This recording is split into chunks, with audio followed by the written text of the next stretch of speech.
9 o'clock. Good morning, everyone. We'll be meeting shortly. Volume. Good morning, Pastor Burton. Good morning.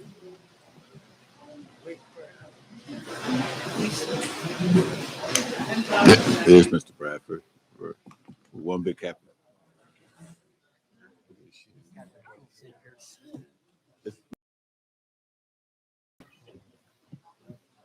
Good morning, Doc. Good morning. Where's your printed agenda? Yes.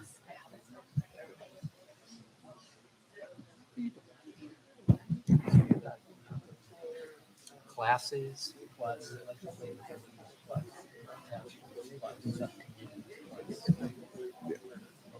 So it's like go out.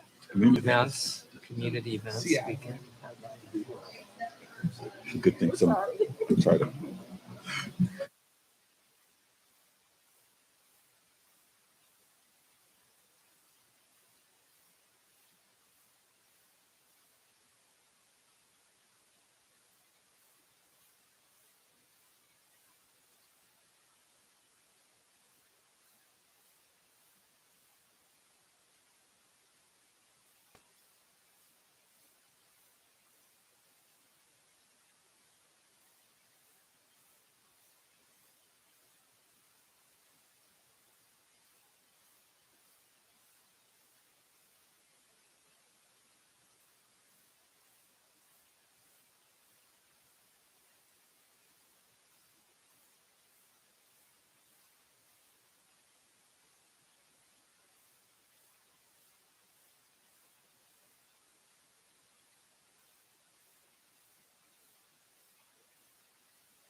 All right, we're about to get it started.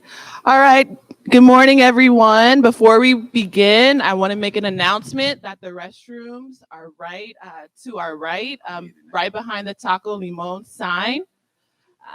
Today is Friday, September 23rd, 2022, and the time is 9:06 a.m. The AB 3121 Task Force meeting is now called to order. Good morning, everyone. My name is Camila Moore, and I'm the chairperson of the task force. Before we begin, let's go to Parliamentarian Johnson to do a roll call vote for attendance and establish whether we have a quorum. Thank you, Madam Chair. I will begin with Chair Moore, Present. Vice Chair Brown, Mike. Present. Member Bradford, Here. Member Grills, Grill. present.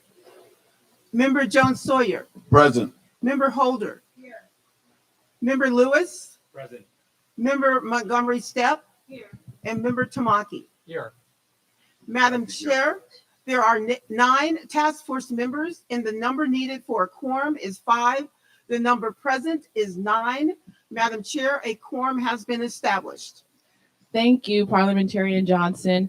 Members of the task force and members of the public, welcome to the California Reparations Task Force 10th hearing and second in-person hearing in Los Angeles, California. From a review of the agenda, you can see that it is a full agenda. So to ensure that we complete it during the time allocated, we will need to make sure that the following timeline is established. So the next agenda item on our agenda is number 2, public comment from 9:05 to 10:05. It's 9:07, so public comment will be from 9:07 to 10:07. 30 minutes will be reserved for in-person public comment, and the last 30 minutes will be reserved for virtual public comment. And Ms. Aisha Martin Walton will be assisting us in this effort. Good morning. Good morning, task force members and the public. Welcome to public comment. As Chair Moore has indicated, there's an hour for public comment. 30 minutes will be for in-person and 30 minutes for callers on the phone. We'll start with the in-person. And just so you know that each person will have 3 minutes to speak, please be advised that in fairness to everyone, at the 3-minute mark, you may be politely interrupted. And for those who are in person, I also have cards that have the time. At the end of the public comment period, please take your seat and we will continue. And also know that if you don't have an opportunity to make comments today, we will have public comments again tomorrow morning, and or at any time you can submit your written comments to reparationstaskforce@doj.ca.gov. So why don't we go ahead and begin? First speaker, please. Good morning. Good morning. I am Friday Jones. My name is Consul Jones Muhammad. I am the president of the National Assembly of American Slavery Descendants. We will be hosting our inaugural Reparations Summit next weekend in Atlanta at the National Center for Civil and Human Rights, and tickets are still available at Eventbrite. I am also the co-chair of the Los Angeles chapter, which is a member of the Coalition for a Just and Equitable California. I am the vice president of Los Angeles's Blue Ribbon Reparations Advisory Commission as appointed by Mayor Garcetti, and today I'm here speaking as an individual. Reginald Jones Sawyer introduced California AB 2296 Task Force to study and develop reparations proposals for African Americans to the Assembly on February 16, 2022. This commission held public hearings on February 23rd, 24th, March 29th, and 30th, April 13th, and 14th. At no point during these sessions was AB 2296 placed on the agenda before this body or the public at large. The National African American Reparations Commission, of which Dr. Cheryl Grills was appointed in January 2022, issued a letter asking Governor Gavin Newsom to sign AB 2296. And the most striking part of their letter for me was, and I quote, AB 2296 ensures public oversight of the California Reparations Task Force by striking lifetime appointments of the chair and vice chair and allowing for elections of offices and subcommittees. The letter goes on to say there is little public oversight to protect the task force from issues concerning internal governance, appointments, and structures. I think that's what the Bagley-Keene Act was for. Section 2 of AB 2296 amends Section 8301.2E of the code to now read, an appointee may be removed at the pleasure of their appointing authority.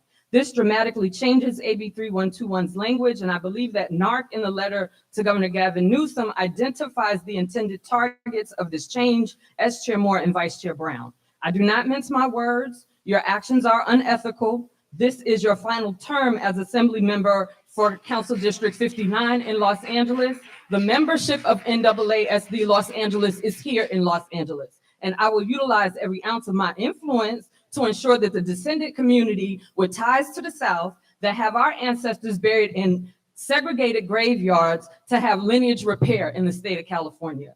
Judas betrayed Jesus for 30 shekels of silver with a kiss. I urge this body to ask Gavin Newsom to veto AB 2296 in its current form, leave the integrity of AB 3121 intact. Thank you very much.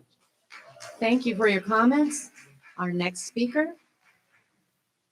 Good morning, Chair Moore, Vice Chair Brown, Task Force members. My name is Marcus Champion. I'm a California native born and raised in Inglewood, currently residing in South Central Los Angeles. I'm a board member for the Coalition for a Just and Equitable California and a founding member of the National Assembly of American Slavery Descendants Los Angeles, NAASDLA. Today is the beginning of the second phase of this reparations process, and I would like to extend my thanks to the task force for their historic work thus far. I also want to again recognize and celebrate Chair Moore, Vice Chair Brown, and members Bradford, Montgomery Stepp, and Scott Lewis for voting to make the standard of eligibility lineage-based as opposed to race-based. As we move into this final proposal phase, I want to implore the task force to maintain the same boldness and see no limits when it comes to crafting the necessary proposals that will lead to transformative justice for the African American descendants of persons enslaved in the United States who reside in California. I I also want to reiterate that among the numerous policy remedies and legislation, it must be crafted that direct cash payments to the eligible recipients be the first priority. Finally, I want to express my vehement opposition to AB 2296. This legislation was not asked for by the public or members of the task force, nor were they even made aware, which speaks to the unethical spirit of the bill. Member Jones Sawyer made sure he kept AB 2296 in the shadows as much as possible while moving it through the California legislature, only making one public comment prior to a couple of weeks ago, and his reasoning was to keep the task force together to educate the public, which makes no sense because your operation would still be restricted by the Bagley-Keene statute. Under the cover of more darkness, Member Jones Sawyer added an amendment that allows for members to be removed by their appointing body. Allowing members to be removed 15 months into this 24-month process makes this commission vulnerable to special interests in politics and ultimately threatens the credibility of the whole process. Considering as goes California, so goes the nation, this means potentially deeper ramifications for federal reparations. To quote Member Jones Sawyer, this allows for problematic members to be removed. Despite philosophical disagreements, this process has been excellent thus far, and the only member who has acted in a problematic manner has been Member Jones Sawyer when he threw an unprofessional tantrum and attempted to bully Chair Moore because he did not get his way when it came to the eligibility vote during the March hearing. If this law is signed by Governor Newsom, Assemblymember Reggie Jones Sawyer is the problematic member who should be removed because we must respect the legislative intent of the author of AB 2296. To the rest of this body, continue to do good work, and your community supports you. Thank you.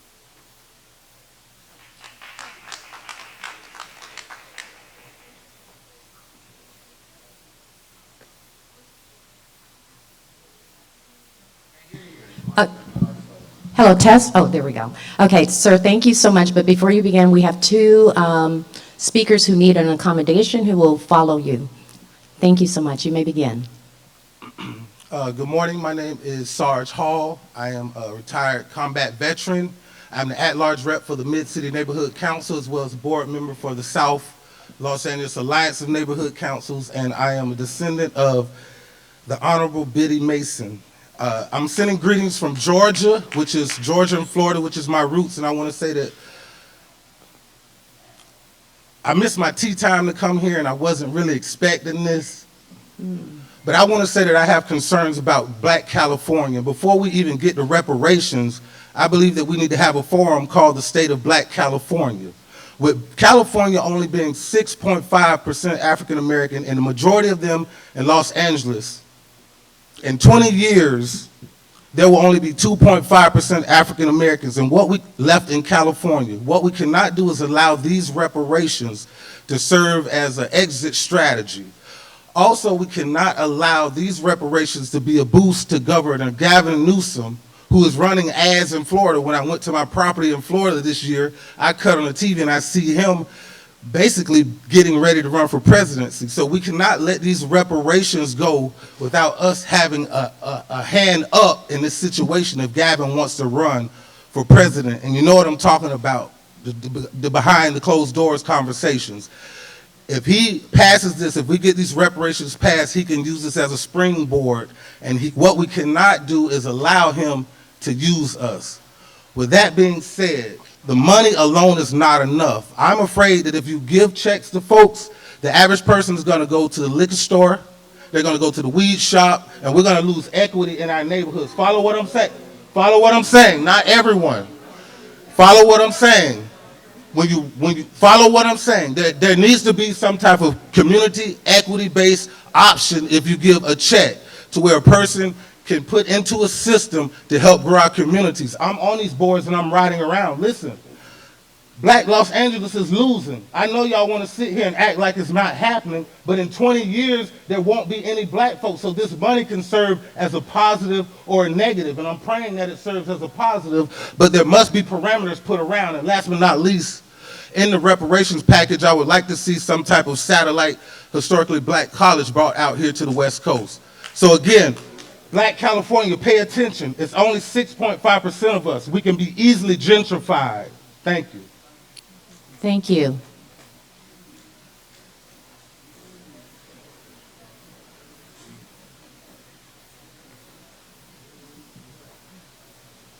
Good morning.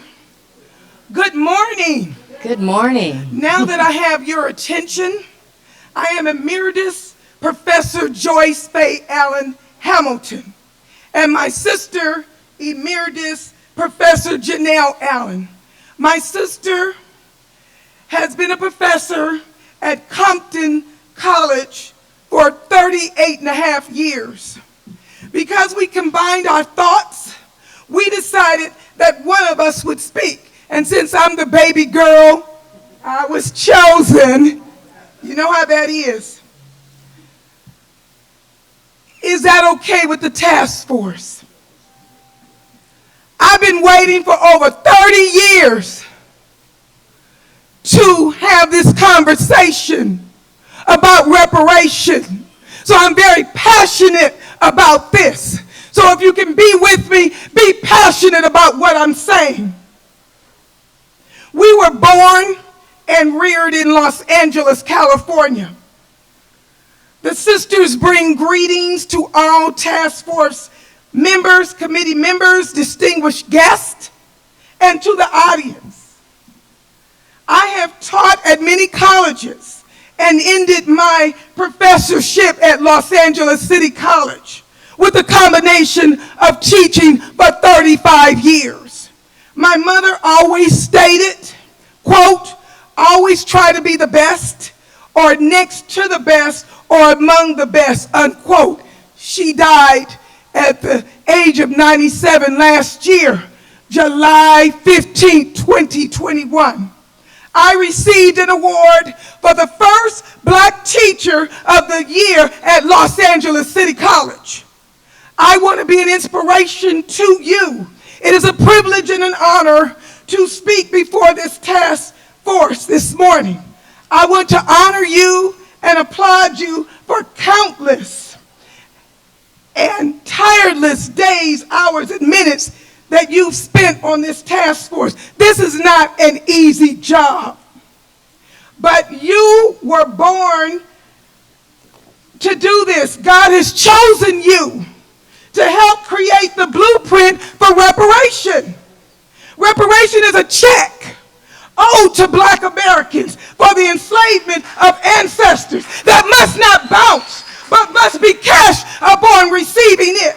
This will be marked in the history books as to what you've done for Black Americans. My sister and I want to encourage you to keep working assiduously. Whatever the mind can conceive, the mind can achieve, by Professors Joyce and Janelle Allen. What do elderly Black Americans need for the California reparations?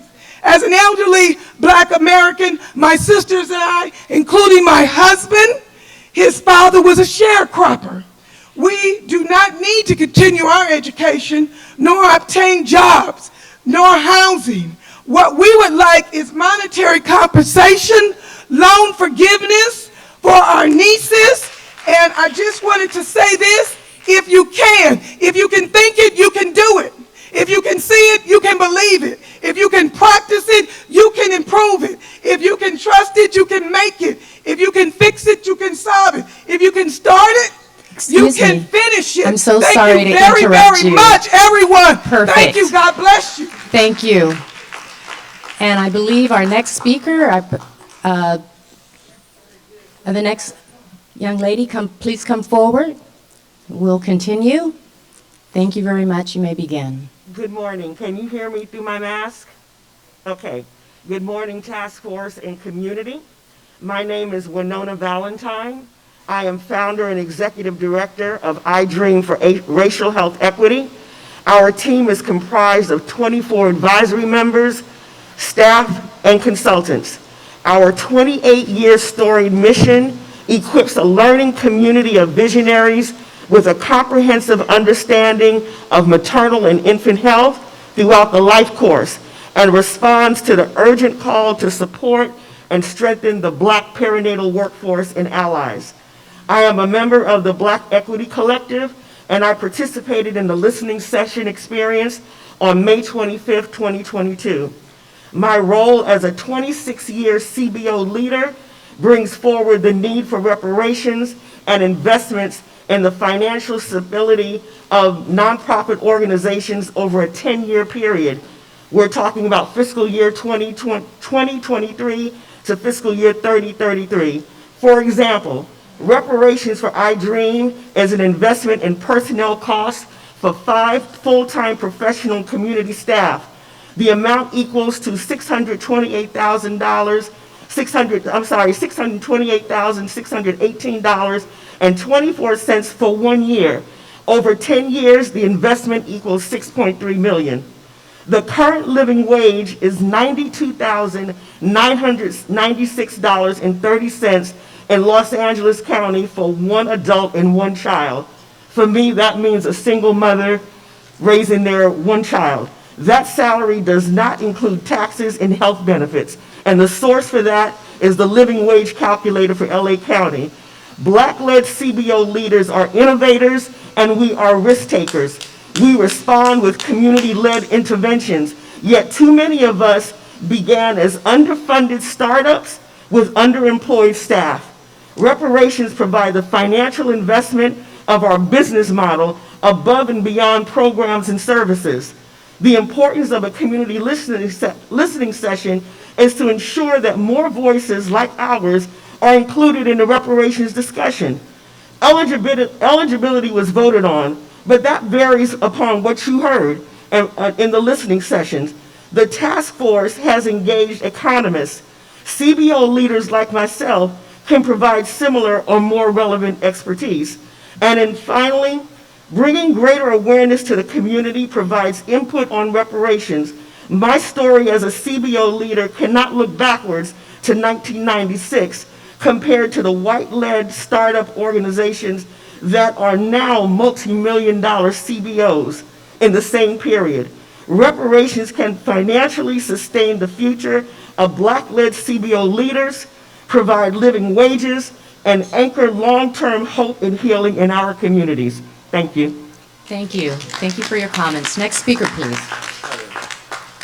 Thank you so much for this opportunity. My name is Zachariah McGee. I am an activist for reparations for the modern-day descendants of American Negro slaves. I had a Facebook page of that same title, and it did get shut down, okay? Currently, I'm touring Los Angeles churches with a 2-part PowerPoint presentation, first entitled, The Reparations for the Modern-Day Descendants of American Negro Slaves, and the second, The Truth About the American Negro. Now, my father was born in 1934. My mother was born in 1938, both in Vicksburg, Mississippi, in the middle of the Jim Crow South. They went through horrendous intimidation and discrimination, and that was felt in the household that I grew up in. My parents were amongst the Great Migration in the late 50s up to the northern states. I grew up in Aurora, Illinois. And what I want to say to you, my appeal to you, is that American slavery, okay, the American pastime of lynching my people, the burning, the bombing, the murderous rampage that destroyed the Black Wall Street, that is enough evidence right there, cold hard documented evidence that we deserve these reparations. So don't spend too much time tasking and examining how to give this money out. Know that that money is due my people. I think it was, literally a year ago that 20 Asian people got attacked in public. Within 3 months, there was an Asian hate crime bill signed, and it is now against the law to victimize any Asian persons. So what are we talking about? We know in 1941 that the Japanese attacked Pearl Harbor and that Japanese Americans were put in internment camps. We all learned this in high school. But then in 1988, did Japanese get their reparations? They sure did. So we're still waiting. In 2009, the United Nations was calling for Black Americans to receive reparations. And guess who blocked that? Obama. He shut it down. He said, you're not going to intimidate and disrespect white people on my watch. Basically, essentially, that's what he was saying. So please, don't spend all this time task forcing and examining. The evidence is clear. The reparations is there. If you're interested, I'm currently touring Los Angeles with those PowerPoint presentations. If you're interested in those, please approach me and I can hook you up with the presentations to continue bringing awareness to these reparations and show the less fortunate of our people who they are. My last thing is, you don't have to give no money to no crackhead. You don't have to do that. You wouldn't do that anyway. So why would you do that? And that's not an important point to bring out anyway. We have a lot of educated, powerful people. We have the means. The problem is that we're not together. We will not come together to do what we need to do the nation building within our people. And we should not be afraid to come together. We should be respectfully, unapologetically, all black in what we do for our people. Thank you for this time. Thank you. Next speaker, please. Hi, everyone. Good morning. It's so great to see so many Black folks in the space today. Thank you, Task Force, for the work that you do. My name is Casey Patterson. I'm the founder and chief architect of the Black Equity Collective. We are an ecosystem of 25 philanthropic partners and 52 Black-led and Black empowering organizations across Los Angeles, San Bernardino, and Riverside counties. Our mission is to join funders and communities to strengthen the long-term health and sustainability of Black-led organizations. We were one of the anchor organizations that hosted a community listening session. In May, we hosted over 60 Black nonprofit leaders across Southern California, leaders who have not only experienced the harm of systemic racism personally and with their families, but who also work on the front lines in our communities, serving hundreds and collectively thousands of Black residents every year. We knew their perspective on reparations would include stories of personal harm and triumph, as well as harm they've experienced as employers, community advocates, and service providers. I'd like to submit a report documenting the top-line findings and recommendations from our session, which I have with me and I'm happy to distribute. The information is also aggregated in the report that you're going to be receiving from the Bunch Center.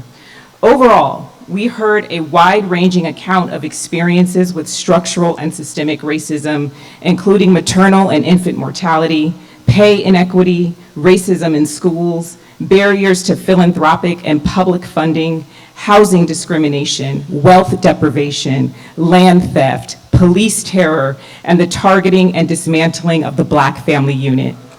They've experienced these things because they're Black, whether their ancestors descended from stolen Africans who populated the American South or stolen Africans who immigrated from another colonized land. Racism has not separated them by lineage. As you can see or will see in our report, there were various perspectives on the eligibility question and nuance in how our community thinks it should be applied to different forms of reparations. There are still over 3 million Black Californians, and their voices deserve to be heard, considered, and respected before the question of eligibility was prematurely decided by this body. I want to implore this body and ask that moving forward, the task force make a stronger effort to solicit community input before making major decisions on any reparations framework. Our members were deeply moved by the opportunity to weigh in on this conversation and asked to stay engaged. This body has a responsibility to hear from those who have been silenced and erased, whose stories were never invited into the policymaking arena. For that reason and many others, this effort should include hiring and retaining a reputable communications firm to help promote your work. Excuse me for interrupting That's my you. last sentence. Continuing to put significant resources toward community engagement and partnering with community-based Your time is up. organizations like ours Thank to you ensure very that you're much. reaching the entire community. We have to Thank get you. to the next speaker. Thank you. Thank you very much. Next speaker, please.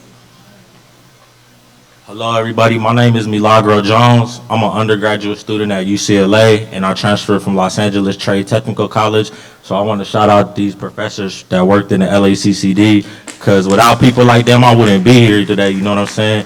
But I'm a single parent. I've been raising my daughter by myself since she was 5 months old, and she's 8 years old now.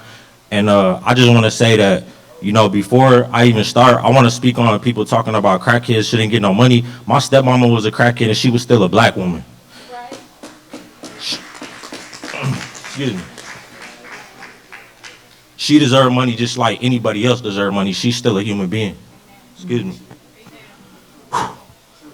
But I just want to say that as a single parent here in Los Angeles, all of these people that's up here right now, I'm sure you have done something that's been helpful for me, You know what I'm saying? Holly Mitchell's bill, I think it's called 329 or 325, that stopped discriminating against Section 8. That got me and my daughter into a home from homeless shelters. So it's a lot of work that's been done, but at the same time, everywhere I go, I'm discriminated against with my daughter.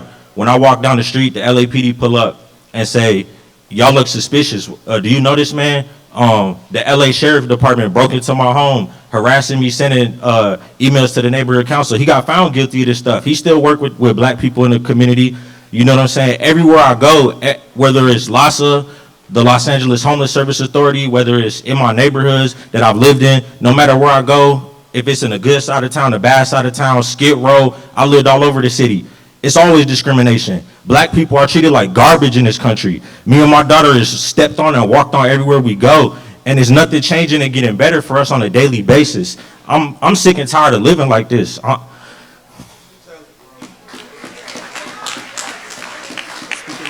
For sure. I'm a former gang member. I've been in juvenile detention centers, jail, and prison. I've been locked up for crimes I didn't even commit. My bad. It's all right. I just want to say I'm a human being, yo. And I'm tired of being treated like this because I'm black. I'm sick and tired of being treated like this because I'm black. Me and my daughter were human beings. I don't know nothing about the bills, the politics, Obama, none of that. I just know what's going on in the streets. I know what it's like when you leave your home every day. You're scared if you pull out a phone, you'll get robbed and killed for a phone because everybody around you so poor. And everybody got to bang and sell dope just to survive. I'm tired of living like this, yo. I don't know what the reparations is all about, but I know y'all could change this. I know our communities have been neglected for years and years and years. I know that we've been treated like garbage. I know my grandma had to work as a sharecropper before, but she became a beautician. I know that we've been struggling and we've been trying to survive. And I know that y'all could do better to make this a reality. Like people said, it's bills that can happen so quick. So please just help us change these communities. Thank you very much for your time. Thank you so much. Our next speaker, please. Greetings, task force members and community. My name is Sharice Cryer, and I'm a second generation Angelino and descendant of American chattel slavery on both sides of my family. I'm here to remind the task force of the great opportunity you have to change history and help right the wrong that was perpetrated against our ancestors. Earlier this year, this body took a vote on who would be eligible for reparations, and attempts by some on the task force and in the community to change the eligibility vote's outcome are very reminiscent of what happened at our nation's capital on January 6th. A few were upset they were outvoted. Our democratic process did not work in their favor, and they decided to take measures in their own hands, enacting bills that extend the life of the task force, asking orgs like the Ralph Bunche Center and the California Black Power Network to revisit who should be eligible is taking matters into your own hands. I'd like to point out a national survey conducted by Pew Research just in the last year shows 77% of black adults across the country agree descendants of American slavery should be repaid in some way. Recently, Viola Davis did an interview about Woman King and the backlash surrounding her new movie. Her response to the backlash: we had to create a fictional account of the Dahomey tribe to get people in the seats, because as you and I know, there's no evidence the Dahomey tribe made voluntary attempts to end their slave trade. Why make Aguji warriors look like heroines? What is wrong with reality? The truth. Reality is offensive to some people. The same way Viola wanted to appeal to the masses, I suspect some on the task force want to make others comfortable with reparations by giving it to everyone black. Maybe for purposes of camaraderie or for clout or to get votes. People would have still come to see Viola's movie if the truth was there. Task force members, you will still have friends, election votes, and people will still support you after this is over. Do not delay doing the right thing. Descendants of freedmen are bottom cats in this country. We are bottom the racial wealth gap and make up the majority of the homeless population. I've already lost 2 family members this past year, and they will never be able to benefit from reparations. Tomorrow is not promised. Do not delay giving us our cash reparations. Thank you. Thank you. Excuse me, Chair Moore, we are now at the halfway point. We have callers on the line. Oh, Your mic. I want to privilege the folks who are in person. So let's just. Does anyone have any suggestions? I don't know. What do you think? There's people on the line right now, so we were gonna. Okay, so we'll just. Chair Moore, you also, the task force, you have an hour for reflections. Okay. In the agenda, so Right. that may be a That's place true. that you can consider Okay. adding. shading Well, let's time. go to the people on the line for now, and then we'll return. So you can finish up your comment, and then we'll go to the line. All right. Excuse me. Good morning, everyone. My name is Christian Flagg, and I'm an African by way of Louisiana, and I'm a 3rd generation California and father of a 4th generation. I am also the director of training at Community Coalition, a community-based organization that helps to transform the social and economic conditions in South LA that foster addiction, crime, violence, and poverty. I'm here today to urge the task force members to reconsider your previous decision on eligibility and instead base it more broadly on an African American lineage connected to not only slavery, but to that of Jim Crow discrimination and to all other forms of de jure and de facto racial oppression that's demonstrated by the disparate social and economic conditions of Black people all across California. While we do support creating and prioritizing the unique needs of Black people that descend directly from enslaved Africans in the United States, we also recognize that America's legacy of racism and white supremacy has affected all Black people here in this country and in the state. So in other words, reparations should go to all descendants of Africans, whether their ancestors endured the brutal violence of slavery in the 19th century, or a society that was governed by a doctrine of separate but equal in the 20th century, or a neighborhood that was redlined in the 40s and the 50s, or a system of mass incarceration and state-sanctioned violence that happens to this day, or a water crisis that is brought on by decades of disinvestment and neglect that happens to this day, or an educational system that teaches our children that the murdering, raping, enslaving founders of this country are heroes to this day, or a healthcare system that causes our Black queens to have the highest postpartum mortality rates because physicians don't care about the pain that they tell them to this day. So I won't go on and belabor the point, but white supremacy and racism has harmed all Black people in the United States for more than 20 generations. Therefore, reparations should not only be instituted for multiple generations, but must also include a comprehensive set of policy interventions, government programs, and diverse means of redistributing economic resources. We at Community Coalition have witnessed the legacy of Thank slavery, you so much. reparations. I'm so sorry to interrupt you firsthand. in the middle of your sentence, but your Thank time you. is up. Thank Thank you you. so much. Thank you.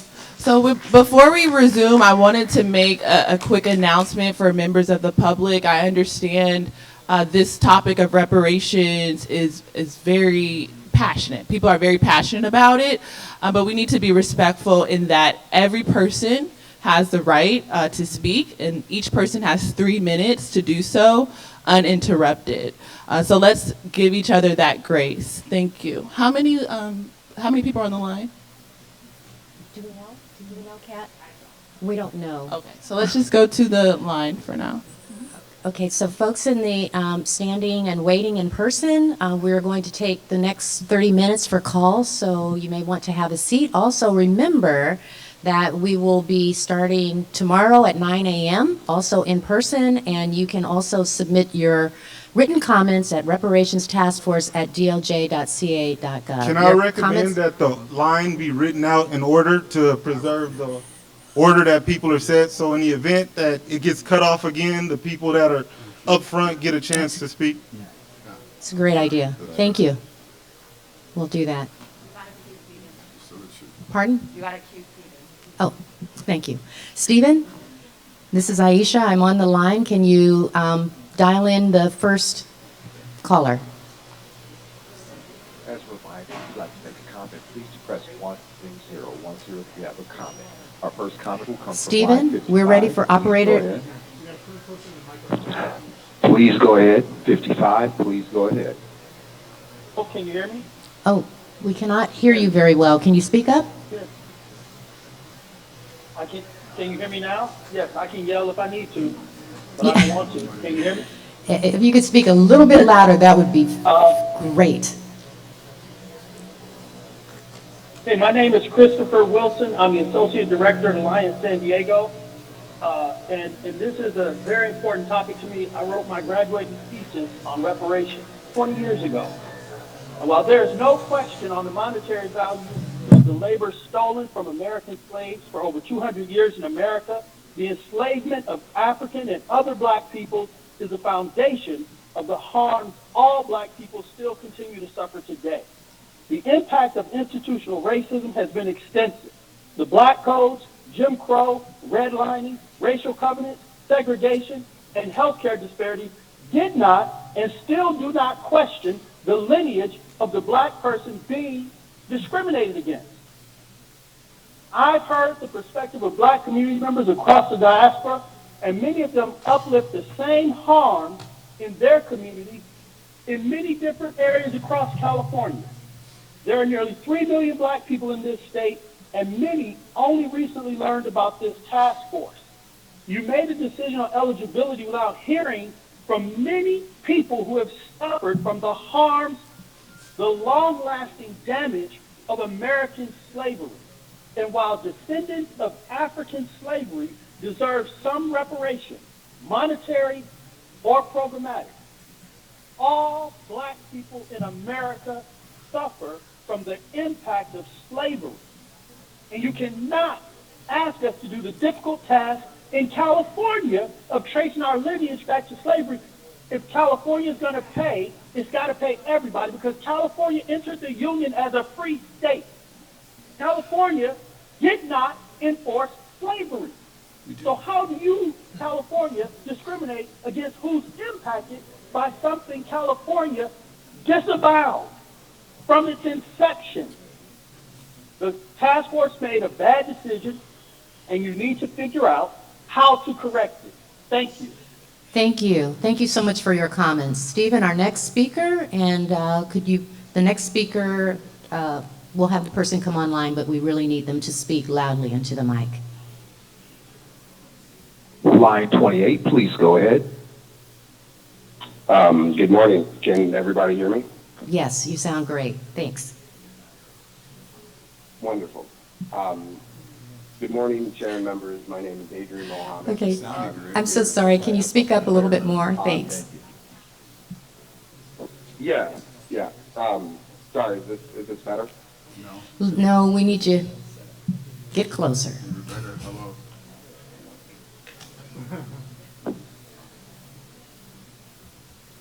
Is this better? A little bit better, yes. Go for it. Okay. Hi, Adrian Mohammed. I'm here with the Black Leadership Council. I really just wanted to take a moment to praise the extensive work done by the commission to create such an intentional and such powerful recommendations through this task force.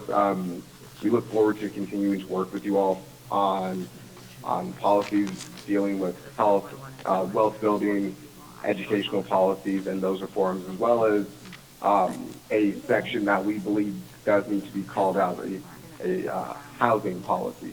And we want to work on this with you all in the form of legislation, as well as within regulatory actions in conjunction with the governor's newly created Racial Equity Commission. And with that, I will end there. Thank you. Our next comment will be line 14. Please go ahead. Thank you. Can I be heard? Can I be heard?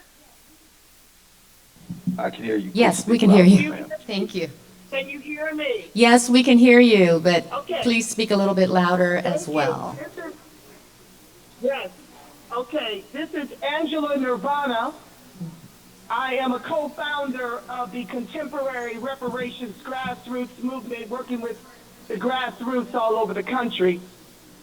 American freedmen, descendants of U.S. chattel slavery, this is to address some of the comments that I've heard so far, are the only ones owed reparations. Black immigrants, you are free to start your own campaign for reparations based on racism that you chose to migrate into. You left your Holocaust and you attached yourselves to our never-ending Holocaust. You are not owed our reparations for having made that decision. Secondly, American freedmen are the most challenged of the two groups between black immigrants and black American freedmen who descend from U.S. chattel slavery here in the state of California. A 2004-2014 report showed Africans who by and large descend from slave traders, like the Dahomey slaughterers, which is our Hitler experience for our ancestors, were 333% more liquid than U.S. black back in 2004 to 2014, according to the Color of Wealth LA report. You can pull it down, it's a free PDF. We are also of the two groups out here in the state of California, that is, the descendants of U.S. chattel slavery as compared to the black immigrants. We are the ones that suffer the highest rates of unemployment, underemployment, homelessness, incarceration, miseducation, and foster care. The median home price in Southern California is nearing $1 million. How can we, with a median income of around $40,000, even afford to buy homes? American freedmen have been priced out of this state. We've been legislated out of the state as it caters to illegal immigrants as a sanctuary state. Member Rachel Jones Sawyer, I need to hear from you and your fellow Democrats who voted unanimously to extend our reparations proposals here in the state through 2024. Given the aforementioned, why did you believe that to be a novel idea when A, midterms are in November, and B, American freedmen are out of time? To delay our reparations is a vote for more of the same genocide happening to American freedmen nationwide. Before you respond, let me tell you what this feels like. Sabotage, yet again, by the party whom we, by and large, unanimously deliver every election cycle. Ms. Nirvana, I'm so sorry to interrupt you in the middle of your sentence. Thank you so much for your comments this morning. Stephen, our next speaker, please. Line 40, please go ahead. Thank you. This is Audrey Olushola Momo on behalf of the Black Leadership Council. I just wanted to echo Adrian's appreciation. We appreciate all of the work and research and advocacy you have done for the Black communities in California.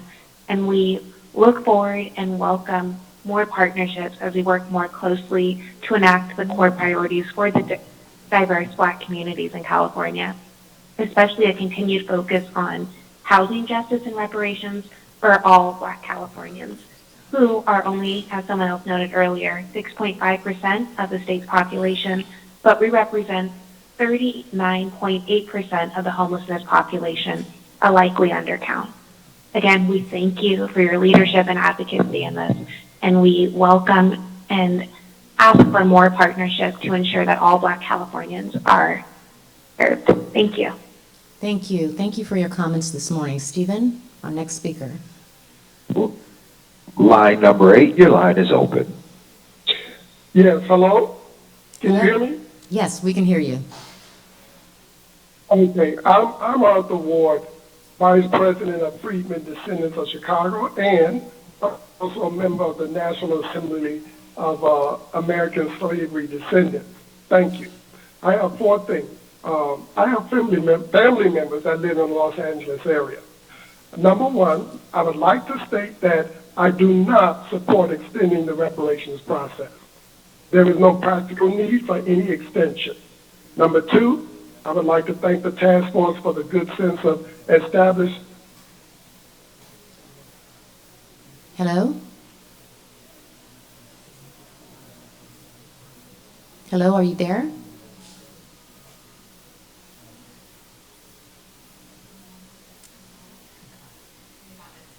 He got disconnected. Okay, we'll go to our next speaker. Or is he? Oh, okay. We're going to try to call him back real quick. She's going to do the half hour. Oh, okay, we're going to, we got disconnected, so we can actually have another public speaker. Mr. Ken Burns, are you in the audience? Mr. Ken Burns, will you please come down and give public comments while we try to reconnect the line? Oh, thanks for your help with the mic.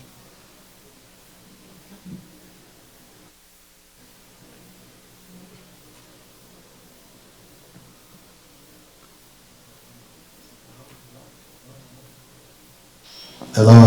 Oh, there you go. Good morning. Good morning. It's Kenneth Brooks, the second.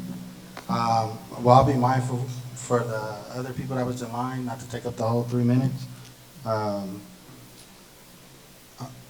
My grandparents, both my grandmothers are from Louisiana. My grandfather's from Texas and Arkansas. I wanted to talk about eligibility and community input, but to share a little bit about myself. I have a condition called muscular dystrophy, which is rare in the Black American community, even rarer in my family lineage. The highest prevalence of this condition is found in America. The lowest is found in Africa. The violence and the experiences and atrocities that have affected my ancestors continue to affect me to today, continually. This condition that I deal with is rare amongst a lot of people, but it's predominantly found in the Caucasian European ancestry. I'm a living example of the wrongdoings to my ancestors. This condition has affected me in so many ways. In the dreams I've had as a young man, the things that I wanted to do, which, yes, I'm still able to do and figure it out, but is this a difference when you deal in an ableist society that a lot of people don't even talk about? I was able to graduate from Crenshaw High. The services for disabled students at that school, and probably many other schools, as you know, in our communities, do not get the proper resources and support. I went on to go to school in Atlanta at a Black university, historical Black university. And while they are very, supportive as well, but a lot of their resources don't really be up to par of what disabled persons need. And currently in my life right now, at 40 years old, I don't get the proper support. These decisions that's going to be made today and forthcoming is very important, especially to the health conditions that Black people go through across America. What I want to say about eligibility is that I do believe that there should maybe be a priority or phases maybe that could be considered, starting with, yes, individuals that are direct or descendants of slavery, and then consider for the next phase of funding for other folks that are and experience racism throughout America. Community input, I think, is very important. Oh, time's up. All right. Just do a better job of letting the community know about this conference, the task force. Thank you so much. Kat, thank you very, very much. Kat, I wanted to just check in. Okay, our next speaker from the public in person would be Kristen N. Please come forward. Thank you so much.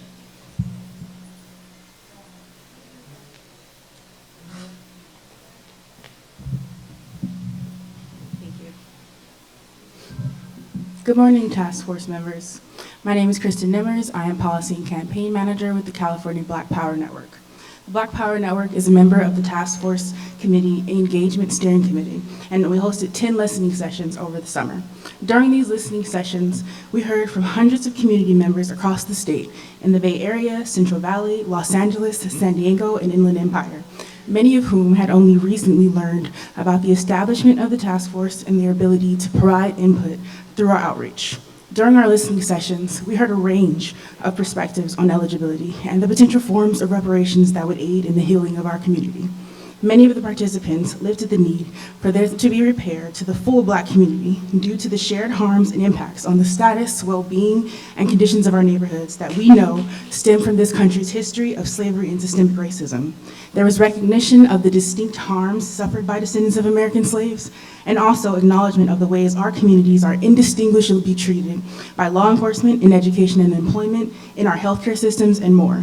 There was concern about the ability of the community to prove lineage, about the exclusion of community members who don't have that documentation, and about the nuance between Black immigrant communities that came here at different times for different reasons, including before, during, and after the civil rights movements.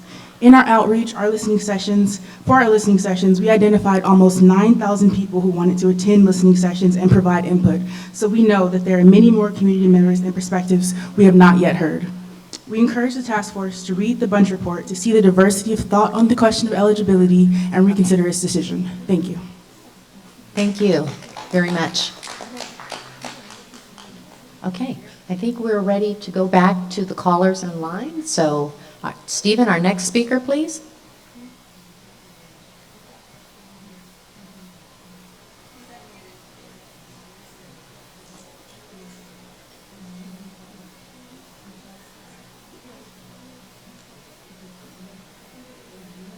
Stephen?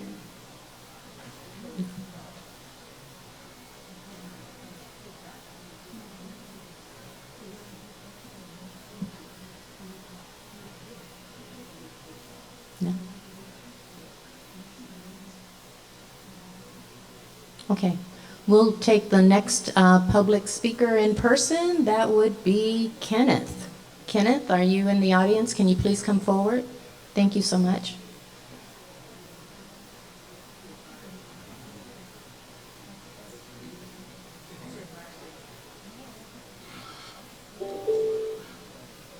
Hello, everyone. My name is Ken Henderson.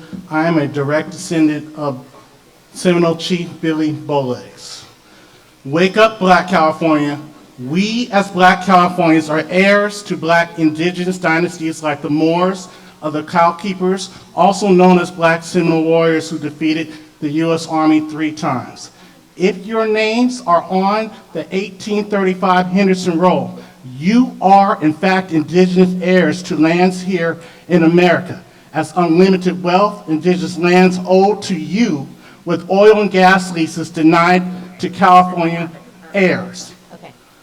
Recognize the destruction of Tulsa's Black Wall Street was to conceal we are the direct descendants, not just from slaves, but from various indigenous Black tribes who were able to create businesses from inherited wealth, from oil and gas leases from allotted lands given to deceased family members. Land royalties as generational wealth now being denied to us by the state of California through fraudulent vital records and probates. Look at your grandmother's and grandfather's wills and look at their death certificates. If you see unknown, that is directly linking to inheritance that's owed to you. If your name is on that Henderson Roll, you are indigenous. You are not African descent. We are asking Governor Newsom to financially approve Black Californians with full legal support and reparations to resolve fraudulent court probates, deliberately denying to properly state Black heirs of inherited estates from indigenous and Indian territories. Support to correct vital records of Black indigenous heirs with names listed as unknown to deny such inheritance. And lastly, we are asking Governor Newsom and the state of California to minimize billions in America's wealth gap between white and Black Americans by targeting billions from its U.S. railroad industry's retirement holdings owed to Black Americans who built the Confederate railroads of southeastern America. Black Americans further worked 100+ hours a week as pullman and brakemen before abruptly displaced from their jobs and brought here to California.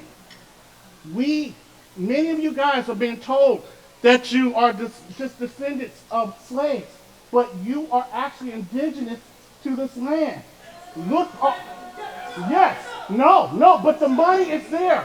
I'm saying there's billions of dollars in the holdings of railroads that our families, grandfathers and grandmothers worked. We don't have to change what they're saying. I agree. Take that. That money is owed to us. Excuse me, your time is up. Thank you so much for your comments this morning. Thank you. All right, Chair Moore, the lines are back up. We can now go back to our call-in commenters. So Stephen, do you have the next commenter for us? Line 60, please go ahead. Line 60. Hello, can everyone hear me? Yes, can you speak a little bit louder, but you're doing good. Sure.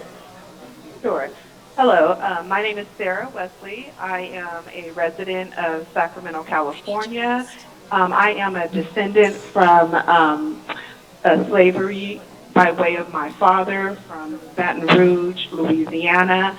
And even though I don't have the paper trail, our family doesn't have a paper trail as far as who our slave owners were back when my great-great-grandmother and grandfather were there. We do know who we are and where we come from. I just want to say that as far as lineages is concerned and who is eligible for reparations, I just want to bring to your attention that when we are all born as Black African Americans, it has to be stated on the birth certificate that we are Black or Negro or whatever the case was and still is, that maybe if we pull all of those records of who is Black or Negro or African American, maybe that's who the reparations should belong to. People who don't want to be acknowledged as Black or African American or Negro, who didn't want to put that on their birth certificate because of whatever the case is, I believe that that would be a good way of tracking who reparations belongs to. And I yield my mic. Thank you. Thank you. Thank you so much. Stephen, next caller.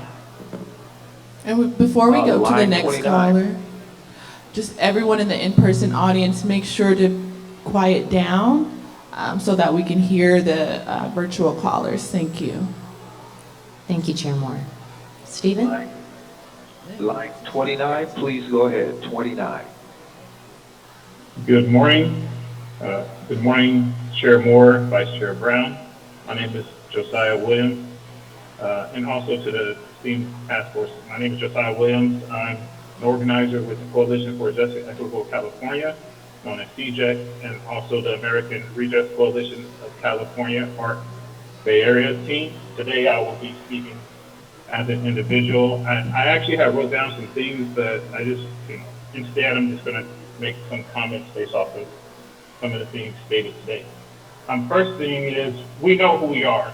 So we know who we are. So, there is different justice that is needed for other groups of people, for the indigenous, for, racism as, completely for everyone, right? Those can be completely separate bills. There's opportunities to be, where people can come together, they can create those bills, they can put their minds together, right? And then they can present it, and there will be support behind it. But what we're doing today is very specific. We're talking about the people that built this house, that built this nation. right? And so we need to repair the foundation. We're the foundation of the United States. We need to repair the foundation.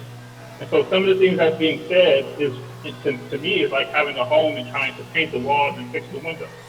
But if you don't fix the foundation, then America is still going to be how it is. We need to fix the descendants of U.S. chattel slavery first, in my opinion, right? And so there is justice that is needed for everyone else as well. Create those bills, please. All those are different ideas. Create them, and you will get support behind them. But let's not try to colonize this effort right here, right? We've already experienced that. That's how we got here in the first place, right? And so we need justice. This is a righteous cause that we're involved in right now. You know, and I want to applaud the task force for coming to the decision to support the eligibility for the descendants of U.S. chattel slavery. I know that there are some who, you know, didn't agree with that initially. Hopefully they've gotten over it by now, so we can just focus on achieving our righteous cause and justice for the descendants. In addition, I wanted to point out that cash payment is necessary, in my opinion. And anyone who is against it, I think they should lead by example by, you know, coming together with all their checks, putting it together, right, and then just being paid in programs instead. Now, there should be programs, but there must be cash, right, because that's how we live, right? That's how we pay our bills. And it actually gives us the opportunity to choose something that we've been denied for all these years, right? So lastly, I want to go over AB 2296 that was presented by Assemblymember John Sawyer. You know, and I don't know what was in his mind when he initially created the bill, but to me, it almost looked like someone breaking into someone's house, right? Excuse me, sir. Thank you so much for your comments. I hate to interrupt you in the middle of your sentence, but your time is up. Stephen, our next speaker, Excuse me, just one moment. Yes. The chair has given me the privilege of saying this. Since I'm the senior most member of this task force, I beg your indulgence. I'm not pointing fingers at anyone. Not talking about anyone. I'm just talking about what I'm talking about. We deserve respect. And I hope that we can do something to stop this situation of the noise that's outside. We're dealing with a serious matter. So we cannot go any further with this kind of an ambience over this August body.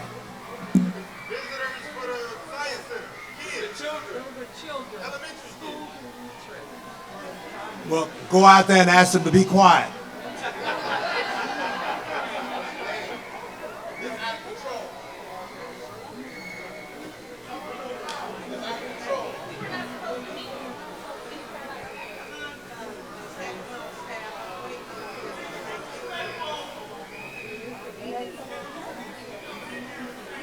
Okay, next, thank you for being patient. Folks who are here today, we really appreciate it. This is an important issue, so thank you, bear with us. I will proceed with our next caller. Stephen? How many callers do we have? We don't know, right? We don't know how many, so we'll have to watch the time, Chair Moore. Hello? We're running out of time. Hello, can you hear me? Stephen? Can I be heard, please? Hello? Hello, hi, we can barely hear you. Would you do us a big favor and speak up really, really loud this morning? Okay. My name is Michelle Wallace, and I'm a fifth-generation descendant to California. There you go. I came here. I just want to say thank you to the committee. I'm 62 years old. I never thought I would see anything like this. It brings tears to my eyes. But I just want us to all have a meeting of the minds, because this has always led to our destruction when we get to arguing amongst ourselves. I want to thank the speakers. I want to thank everyone that came forward. And I would just like to advocate for some permanent solutions. I would like whatever goes down to be the dreams of our descendants, of our ancestors. Let this be something that will last for generations and generations, as far as land, as far as education. Let's go back to the theme of Martin Luther King and them that let us know that education sets us free. But just give people a lot of money For what? They always have traps set up to take the money back as soon as they give it to you.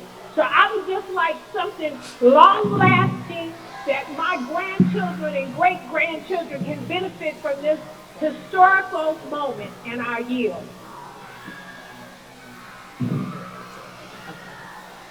Hello, thank you. All righty, our next question comes, Perfect, thank you, Stephen. our next comment comes from line 30. Please go ahead, 30.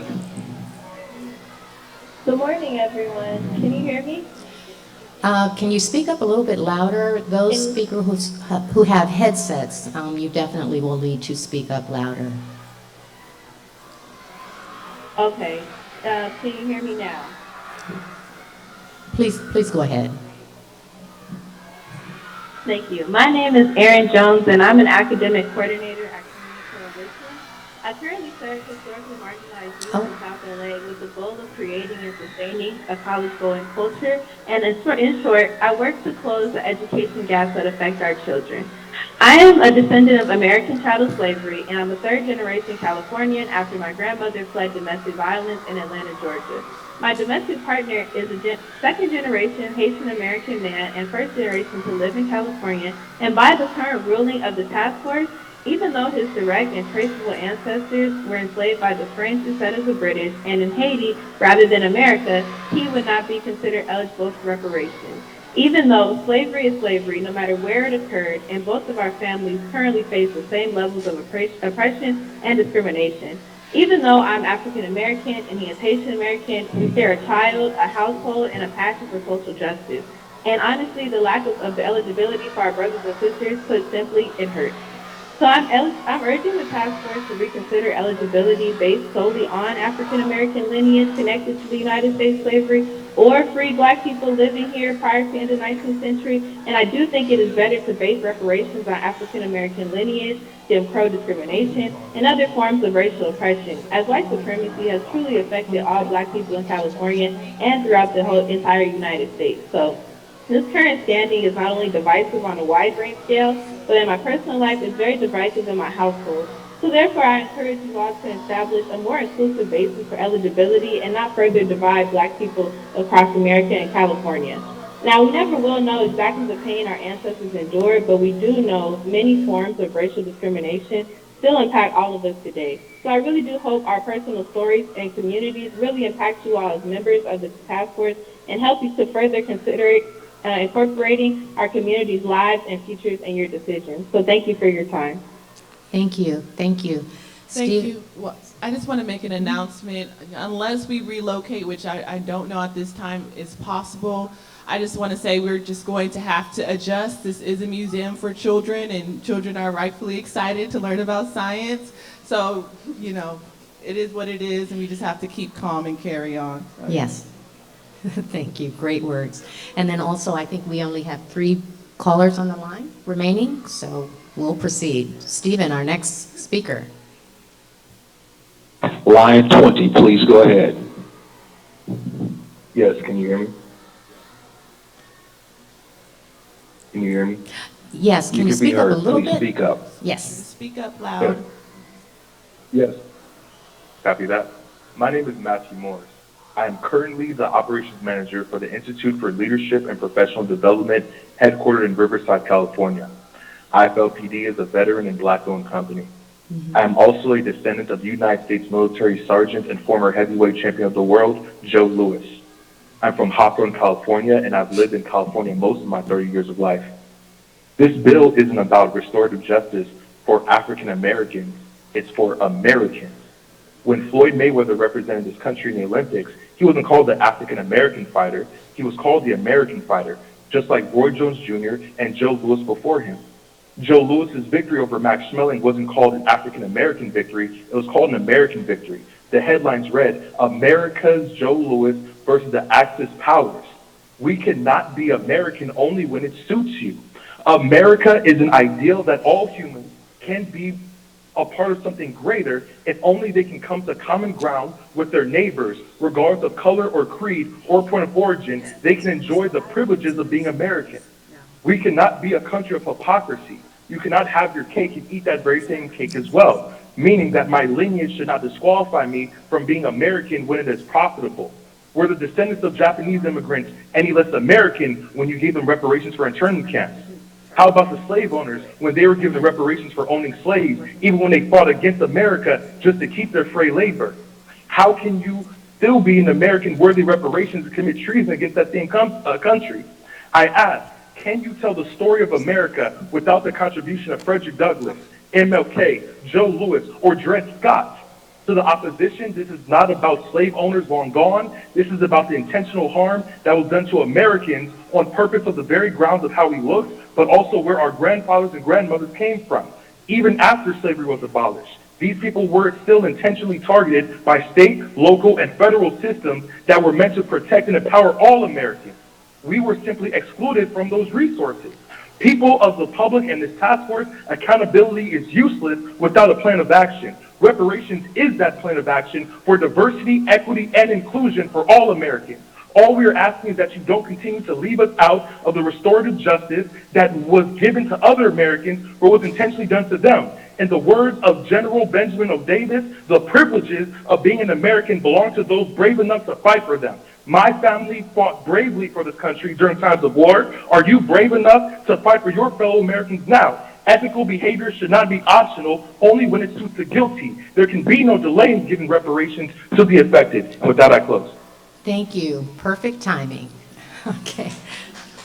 Our next speaker, please. Line 37, please go ahead. Hi, can you hear me? Yes. We can hear you. Please speak loudly. Okay, great. Good morning, everyone. My name is Simone Baptiste. I'm a filmmaker, activist, and Pan-African reparations advocate.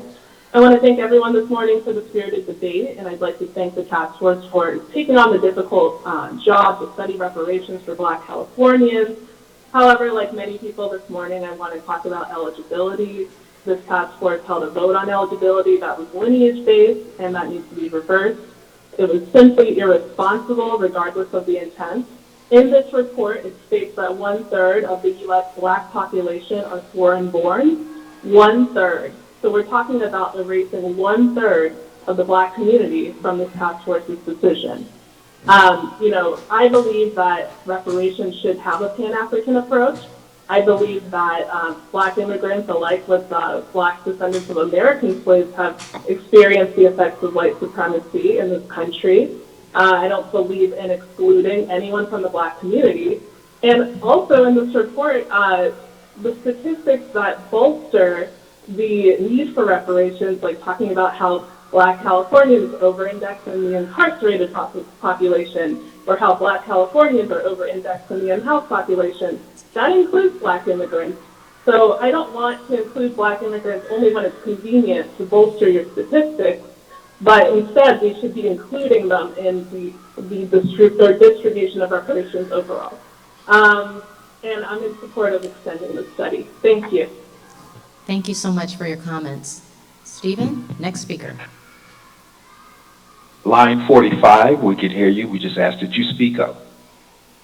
Sure. Good morning, everyone. My name is Joseph, and I want to thank, first of all, and applaud the body for deciding that reparations should be lineage-based, which is only appropriate. Slavery and racism are two completely different things. Also, according to reports, only 6% of slaves from Africa were brought to North America, and the rest were shipped to the Caribbean and South America. And for sources, you can go to PBS.com, College of Charleston, The Root, which I believe is ran by Caribbeans themselves. Many of us so-called Blacks were already here in the Americas, and that's how many of us have traced our lineage to Indian tribes, which again proves that many of us were already here before the Europeans. And if just common sense dictates, how else would we be able to farm the land and form rebellions if we were not already here and familiar with the land? So in conclusion, only descendants of those who were enslaved should have a say in reparations. That's bottom line. Not people who chose to come here voluntarily because they have a conflicting interest. As the two callers back stated, she comes from a mixed lineage. So that's why she is torn, and that's why she believes that it shouldn't be lineage-based, because her conflict of interest is that part of her lineage does not come from here. So obviously, she wants to include those people, but those people, that side of her family, did not experience American slavery here on this soil.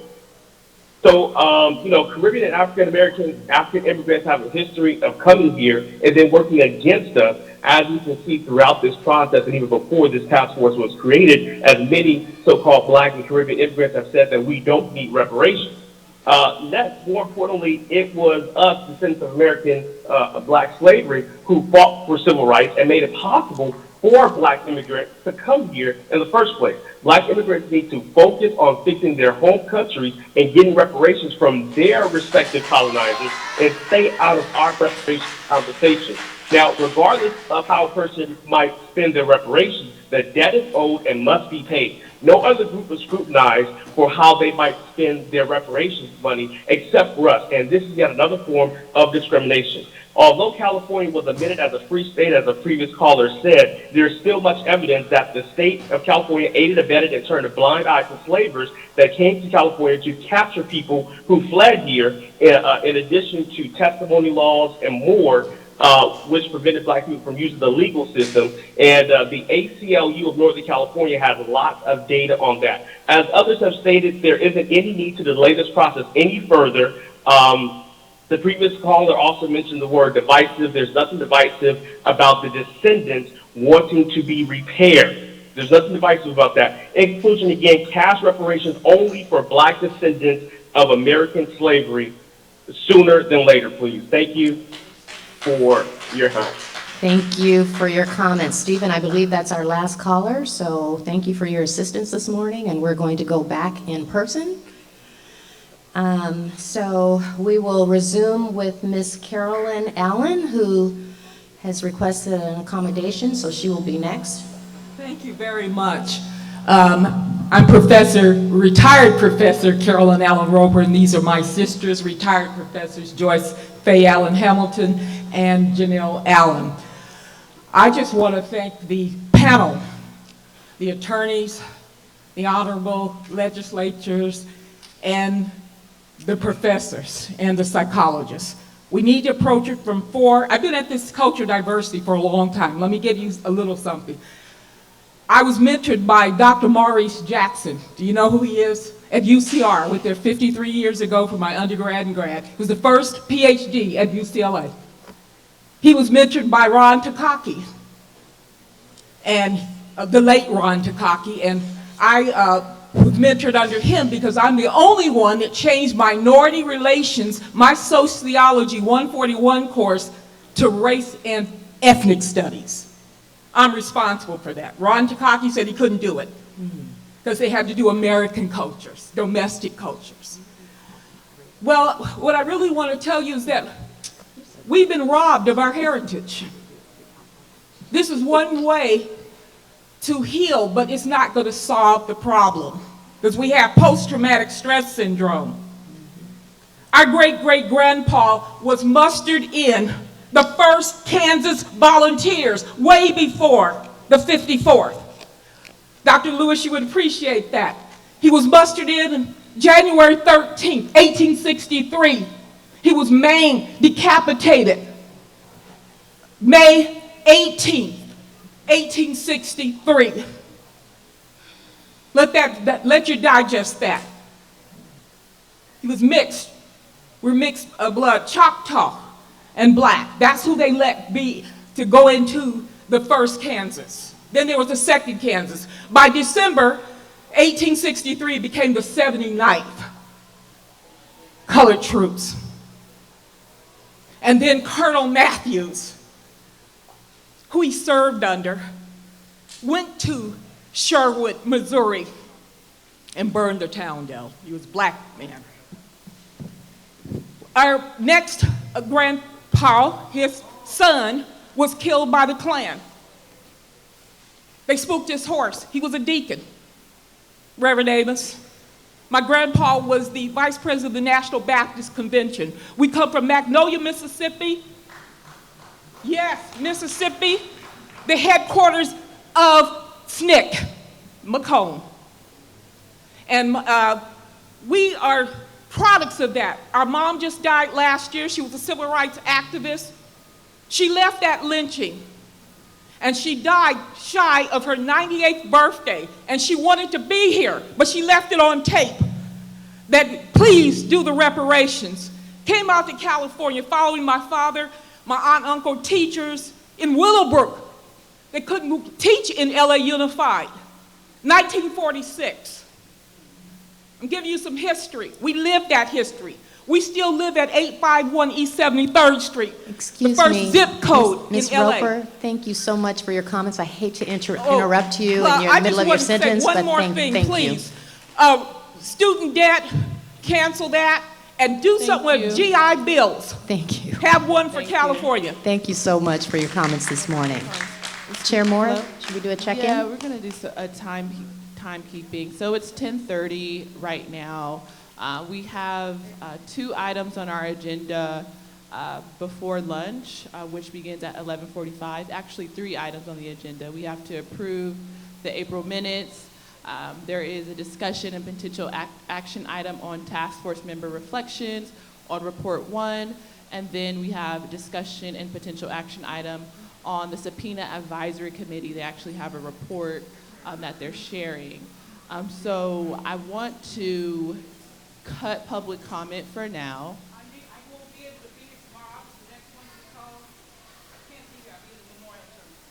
Okay, so we'll just do one. No, that's fine. Thank you. We'll do one more, and then we'll go to task force member reflections. It may not take the entire 30 minutes. If it doesn't, we can return back to public comment, but for now, you'll be the last one. Thank you very much for making the accommodations. I'm Starla Tarleton with AMH Consulting. I create spiritual and secular technologies to help transform stress in these pandemic times. These pandemic times have been the inception for our enslavement here on this continent, all right? I utilize music, sociology, hypnotherapy, and human development. I've had clients from Compton to Malibu. My mission started when Martin Luther King was killed. They called me playing the trumpet to help transform the people, the kids, so they would not riot. What we need now is we need to step into our superpowers. We need to step into the 0-point zone of infinite possibilities, because the enemy plays the game of infinite fear and infinite anger through infinite division, so that we fight amongst ourselves. All of us want and need and require and demand the reparations that are way overdue. However, we need to stop the infighting and breathe and move into that peace. I work with peace and transformation, transforming the chaos to peace. Then we can go and create the future realities and transform them as our ancestors did into present time reality. Peace codes, downloads, transform them now. Breathe unity in so that all the different divisions and the way this should be done and the way that should be done and no, we can't do this, keeps us in that internal enemy, which is the post-traumatic slave syndrome, internalized. We transform that by going into unity within and unity without, creating the peace where we can think straight without all the cortisone rushing through our bodies. And we can work into a middle zone, a neutral zone, and work with our brothers and sisters, fathers and mothers, children, to create solutions. We don't know yet because we've got to step into the miracle zone in order to create that. The question is, are we willing to do that and make it practical?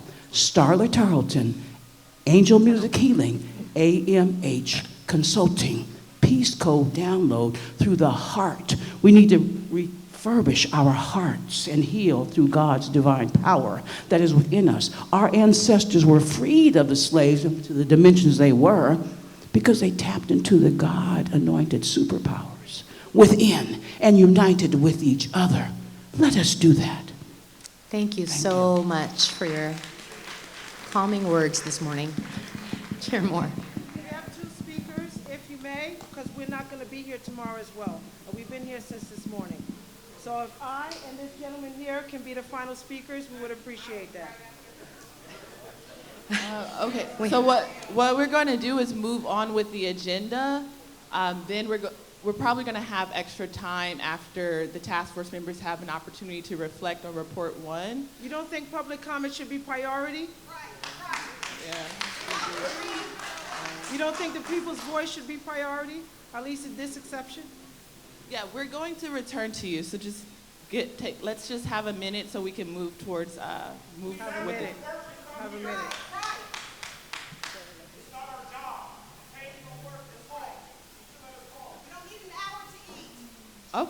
Okay. How many more people are on the agenda? We have about 12 more people. Okay. Okay, all 12 people on the list can give public comment. All right. Go ahead. If we're going to go in the order that we agreed, the next speaker, if you don't mind, would be Pete W. We'll get to the two of you, absolutely. Thank you so much for being patient. Oh, Pete's gone? Okay. The next speaker was Gregory, who's giving his time to Big Money Grip. Big Money. Big Money's gone too? Okay. He was behind the lady in the purple. What list are you reading? Go ahead, sir. I'm okay, and then please go ahead.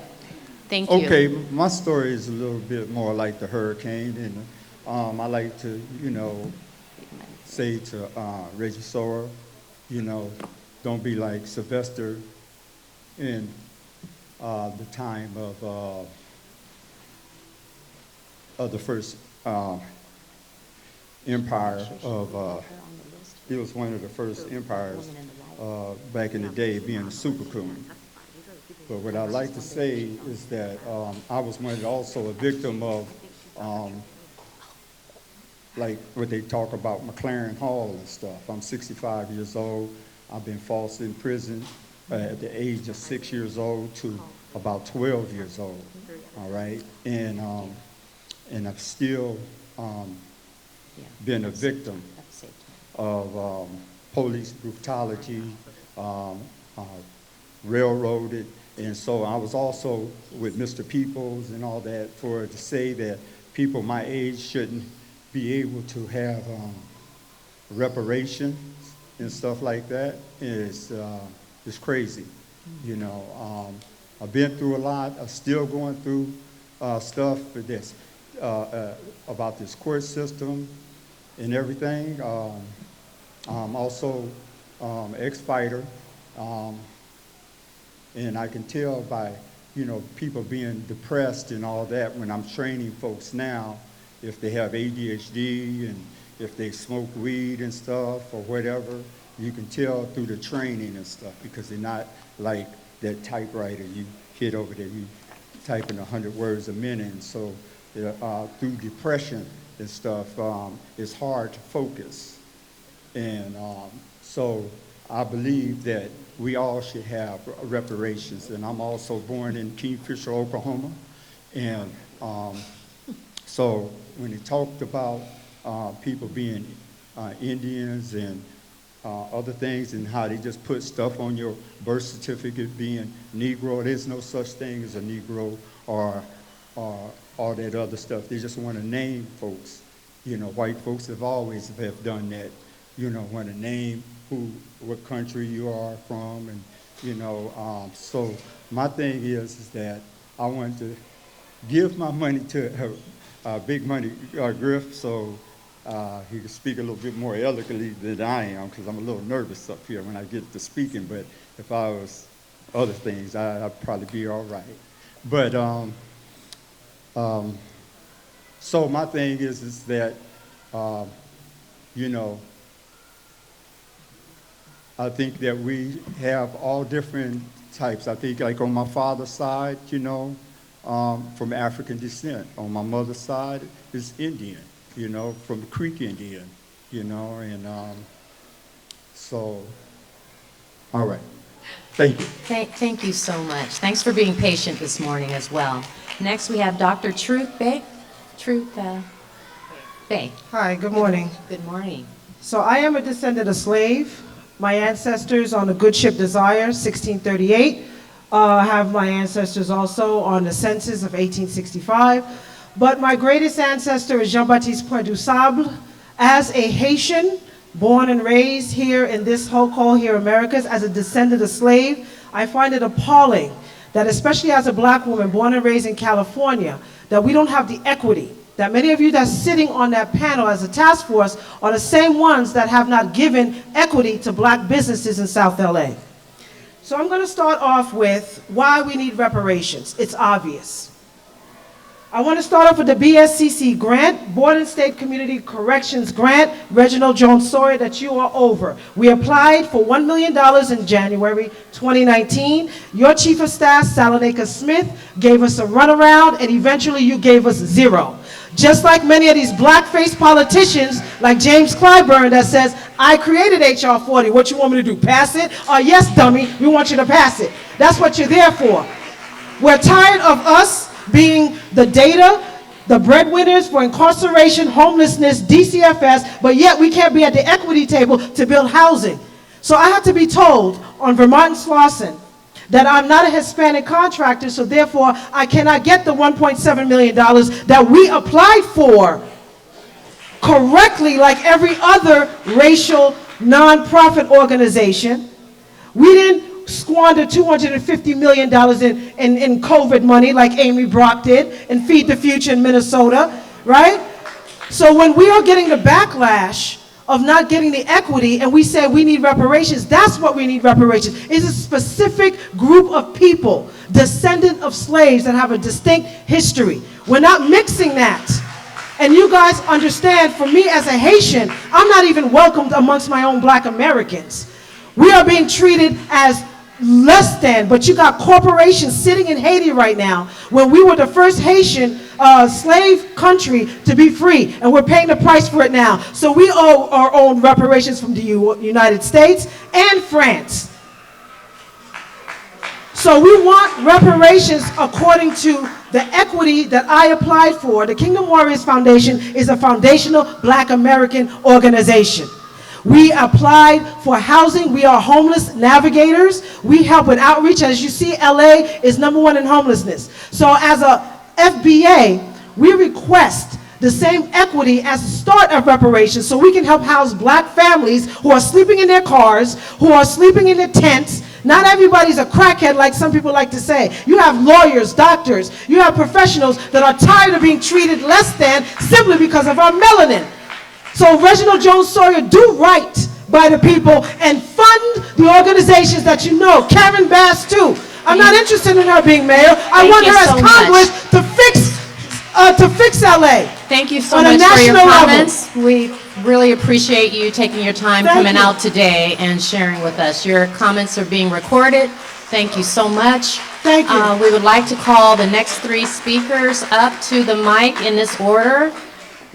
Ms. Carolyn, TC, and Chris Lodgens. Can you please approach the mic in that order?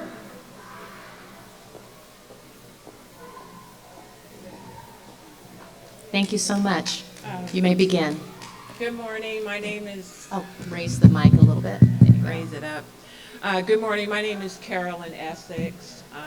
I was born and raised in California.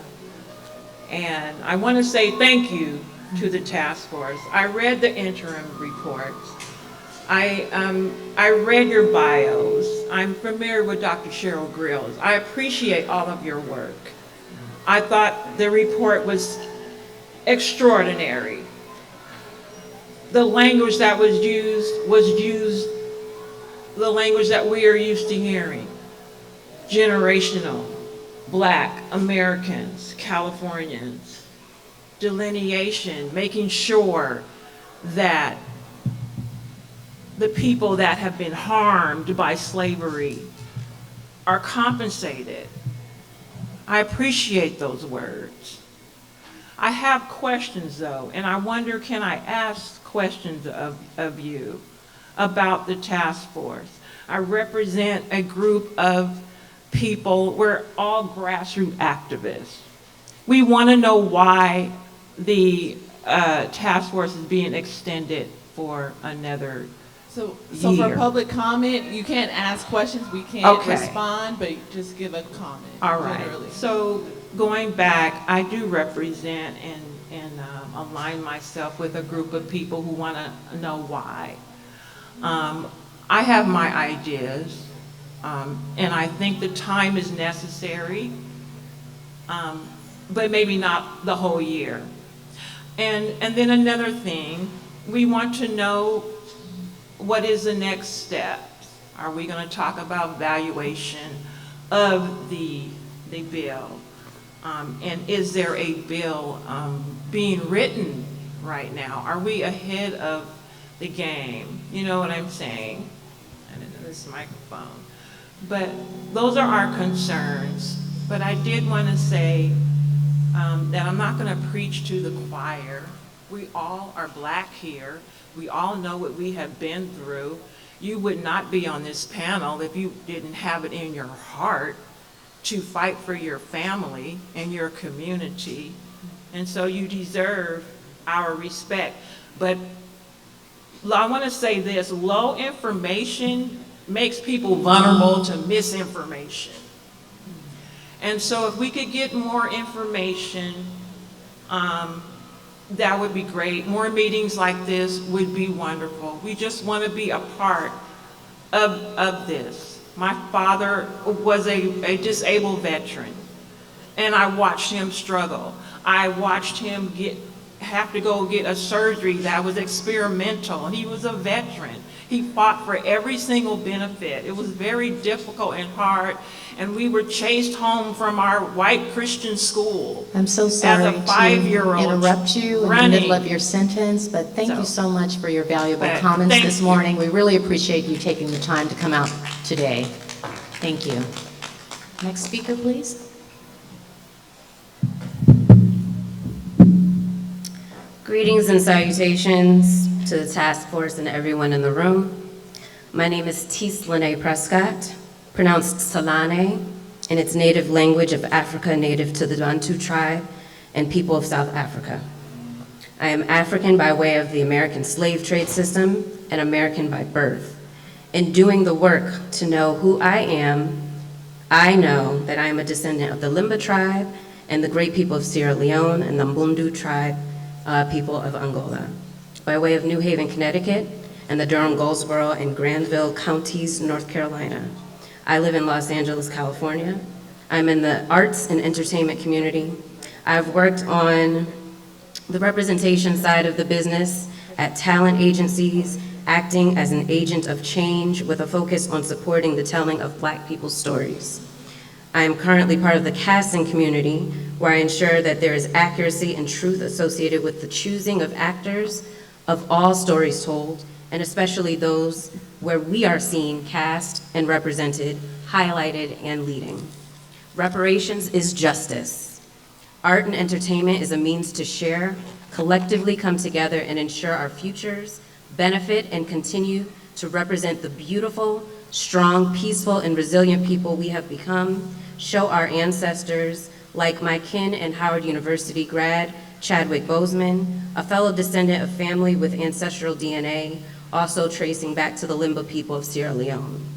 Our stories are worthy of being told, and the process for which reparations is distributed deserves its thoroughly attentive space and place in the helm of American history's garment. The historic nature for which this land was started is of utmost importance to the history of our nation, and so reparations, damages, costs, compensation, justice should also be of utmost importance and a top priority to the descendants of the enslaved, and our futures. Thank you. Thank you so much this morning. Chris? Mic check, mic check. Can y'all hear me? Mic check. Put your hand up if you are a descendant of U.S. slavery. If you are a descendant of U.S. slavery, put your hand up. Keep your hand up and say reparations. Reparations. Reparations. Descendants of U.S. slavery, the people behind me that built this country, that's who reparations is for. You already decided that. You already said that. That's who it's for. That's the first point. The second thing is, when you are developing this reparations plan over the next year, as you're gonna do, we want cash money. We want money. We want money. We want money. Income, cash, wealth. We want it. It was stolen. We worked for it. It's owed. Last thing I'm gonna say, I know we over time. I want to give a big shout out and love to the chair, to the vice chair. Please put your hands together for the chair and the vice chair. We don't need no extension of this task force, Reggie. Stop playing. You know, and I know what this is about. You don't want me to tell these people what I know.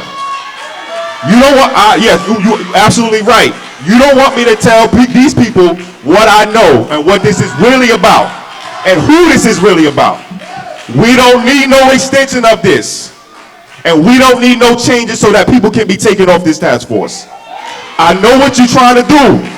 It ain't gonna work. Thank you. Thank you. All right, let's call up the next three speakers in order. This should be Mr. J, and then Akili, if you could come stand in line, and then Ingo. All right. Okay. Sweet, how you doing? I think. Please go ahead. I think what my man just said was kind of right to the point. Yeah. Okay. Yeah. All right. But yeah, I stood in line, so it only takes 2 minutes. It's good. No, Yeah. you're good. Thank you. The point I'm trying to make, and I think the point that all these people are trying to make behind us is that, like, the things you see on the streets in LA, and not just LA, in the country, is mostly like black people in unfortunate situations. And this is not people from Africa. Usually when Africans come here nowadays, they usually come with a nice group of people to take care of them and look out for them. And while we still are looked out, we still looked at as trash, we're still incarcerated every day, we're still shot by the police, we're still just, and another thing, mental health, the reason you see so many black people with mental health, it's not because we crazy, it's because our DNA know what happened to us. It's in our DNA. And so these reparations is answers to those frustrations that you see people expressing. And reparations, I'm not the smartest person, I promise, I never pretend to be. But reparations, I think the definition is like paying somebody to something that's old. And to be old for something, you have to do some work. And my people was in those fields. My people were slaves. Like, you know what I'm saying? And when I say my people, I mean descendants of African. Our people was the ones that was in those fields. And so the word reparations goes to the people that did those work for nothing. So, I mean, that in itself explains who this belongs to. And on the flip side of that, it's not just about giving black people money. You know what I mean? Black people need the foundation to build. We don't even understand money because we ain't had enough. Like, we don't even know how money works. So you have to give a person enough time and enough money to understand how money works. And let's be honest, the American will benefit from it because, you know, we're going to spend it. You know what I mean? So let's be honest. Like, this is for us, and we shouldn't actually, I don't even understand why we're talking about it, honestly. So thank you for your time, and I'm out of here. Thank you. We have 5 speakers. If you could please line up, it should be Jay, Akili, Ingo, Tiffany, and Kenny. Those are the 5 people who are remaining for in-person if you are here. Only those folks. Thanks so much. Please go ahead. Good morning, everyone. My name is Jay. I run a black media site named 6 Zeros. What's up? If you see this book, this is 13 chapters of what this nation did to our people. The atrocities we faced. But what we have to remember is it was so successful because there's black people in our community that will sell us out. And some of those people are sitting right there trying to compromise a reparations task force panel. As Brother Chris talked about, Reggie Jones Sawyer put forth a bill which is going to allow them to remove members from the task force at will. So who do you think's going to go? The people that are for lineage-based reparations, the people that don't want the money to trickle down to all these groups. We've seen it time and time again. You create all these community organizations and white people run them. They give white people millions of dollars and it doesn't trickle down to us. So remember, there are traitors in our midst. And until we do something about that, we're never going to get a good outcome. Every single one of you up there, Lisa Holder, Cheryl Grills, we heard you. You tried to give our reparations to other people. And I'm telling you, it's a new day. We're not tolerating this anymore. This is our lives. Stop asking us to respect these people that will sell us out. I have no respect, and you have no respect for these people. Stop having respect for our enemy. That's it. Thank you, Jay. Okay, the next speaker should be Akili. Please go ahead. Thank you, everyone. Good morning, panel. My name's Keely. I'm with the Fannie Lou Hamer Institute.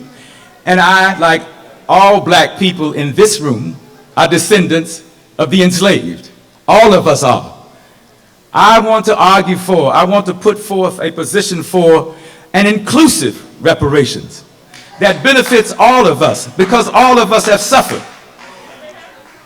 How do you address? Everyone, let how the do you person address? speak. Please, can we let the Audience, speaker? wealth gap? How do you address? Excuse me, please, can you let the speaker speak? Thank you so much. Thank you. How do you address the wealth gap?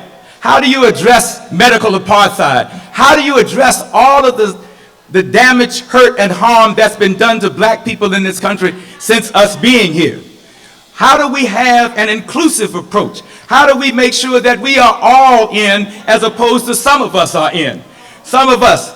How if you don't provide the resources for us to do the ancestral tracking that we need to do to be able to prove if we are eligible or not for reparations, will it benefit us all?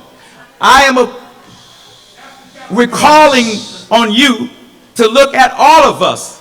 You can prioritize us if you'd like, but how do we address our common interests, our common concerns, and our common condition? How do we do that if we are simply saying some of us can track our lineage and maybe the rest of us can't? So I call on you to start with an inclusive, holistic, and comprehensive approach to reparations. Thank you. Thank you. Thank you so much for your comments today. Okay, the last Vice three Chair speakers. Brown. Ms. Aisha. Chair Brown.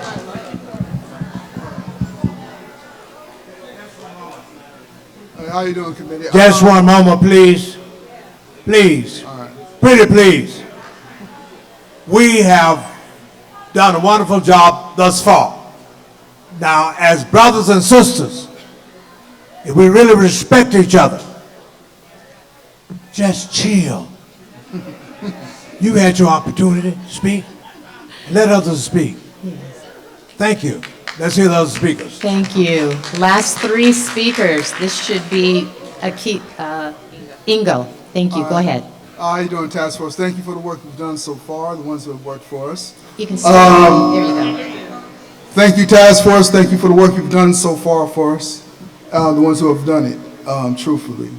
And I want to first say that last brother was right. We do need to figure out a way that's more inclusive to properly and easily identify who are descendants of actual African slaves in America. The numbers. I'd like clarity on the numbers. Are we looking at 1 million plus each person? Because that's what I think it at the least should be. You know what I'm saying? Next of all, the federal.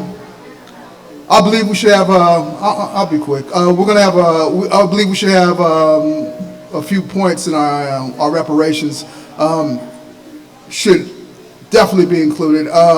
We should have a federal, local black business grants and training for people to have businesses in their local black neighborhood so that we can create an economic black bubble, just like they have in Chinatown and Koreatown and Japantown, just like, when that one family had the beach and it was taken from them because they started developing black hotels and black businesses and black gift shops and stuff, that would have developed into an Africa town by this time, you know what I'm saying?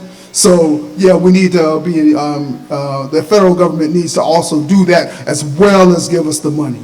And then also, we need to have, each person should have personal finance / investment training. Maybe perhaps in some kind of way, whereas we can create, yet again, an African economic bubble where we can have say African Americans being the sellers of import goods that are from Africa that are processed in Haiti. You see that triangle that we got? Because that's how the Koreans do it. You can't go into a black hair care shop without being owned by Koreans. You know what I'm saying? They've monopolized that. We need to monopolize something like that. Maybe like Ghana with the chocolate. Because Ghana cut Sweden off with that chocolate. They almost had a heart attack. Okay?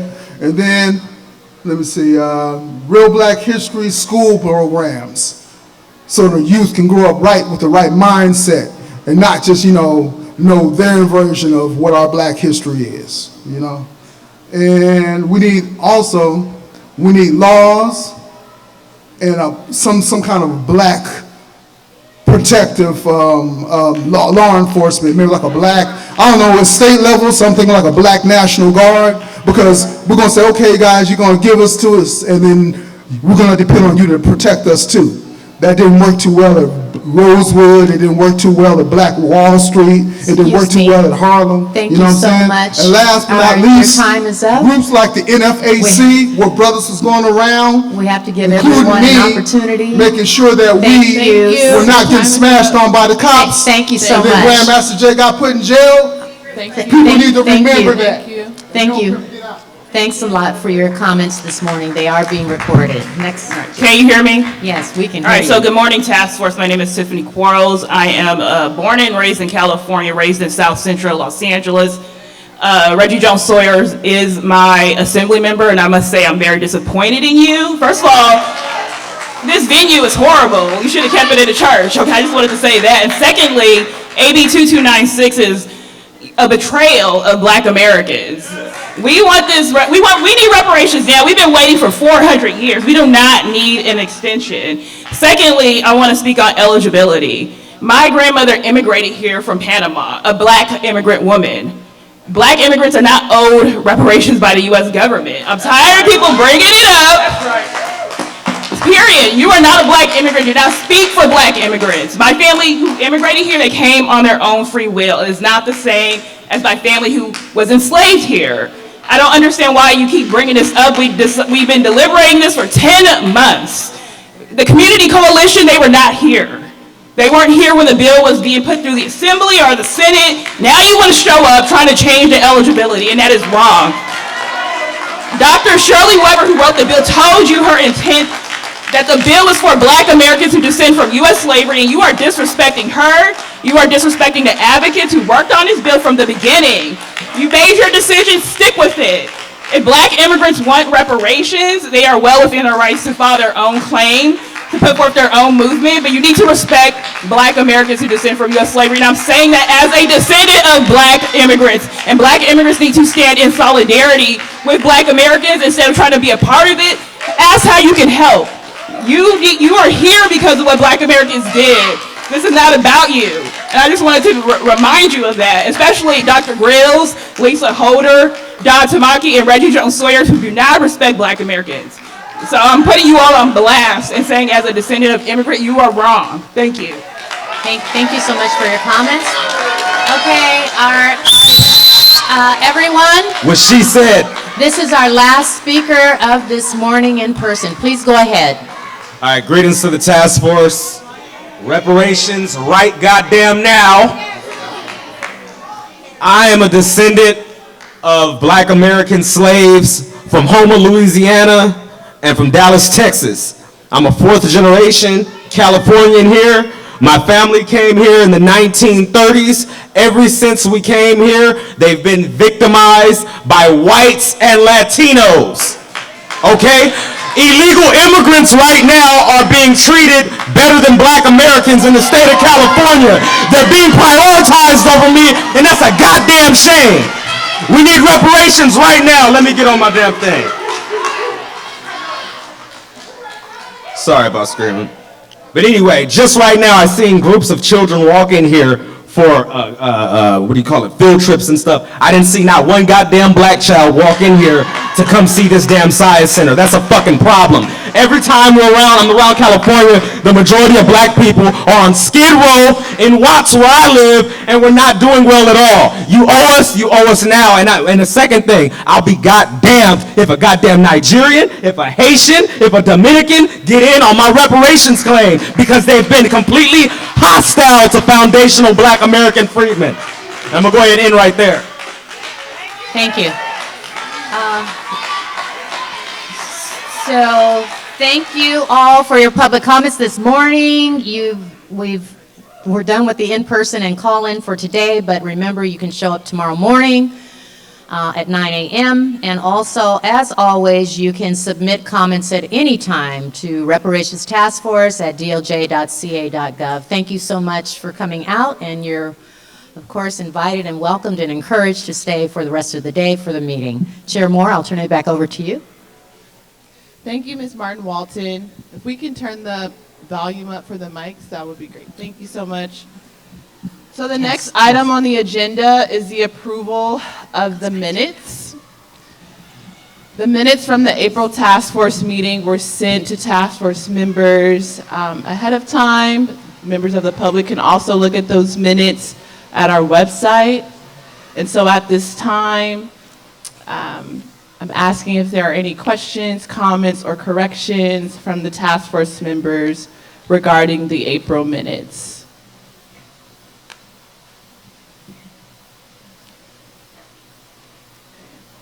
Hearing no questions, comments, or suggestions, is there a motion to accept the minutes?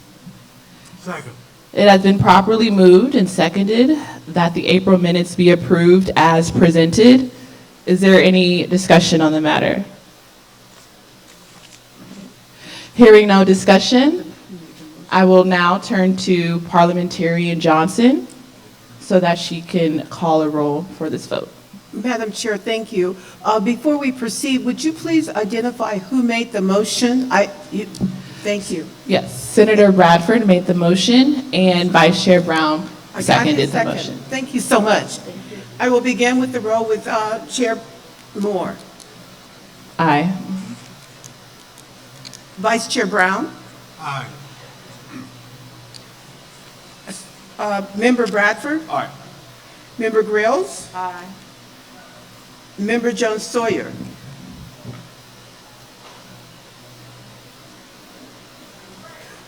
I'm sorry. Okay. Stop. Thank you. Member Lewis. Member Holder. Member Monica Montgomery Stepp. And Member Tamaki. Aye. Madam Chair, there were 8 members present and voting. There are 8 ayes and 0 nays. Thank you, Parliamentarian Johnson. There are 8 ayes and 0 nays. The ayes have it, and so the minutes, the April minutes, are approved as presented. Before we go to our next agenda item, I just want to take the time again to thank members of the public for showing up, and thank you for sharing your testimony via the public comment period. Thanks. All right. So the next item on the agenda is discussion and potential action item, task force member reflections on report 1.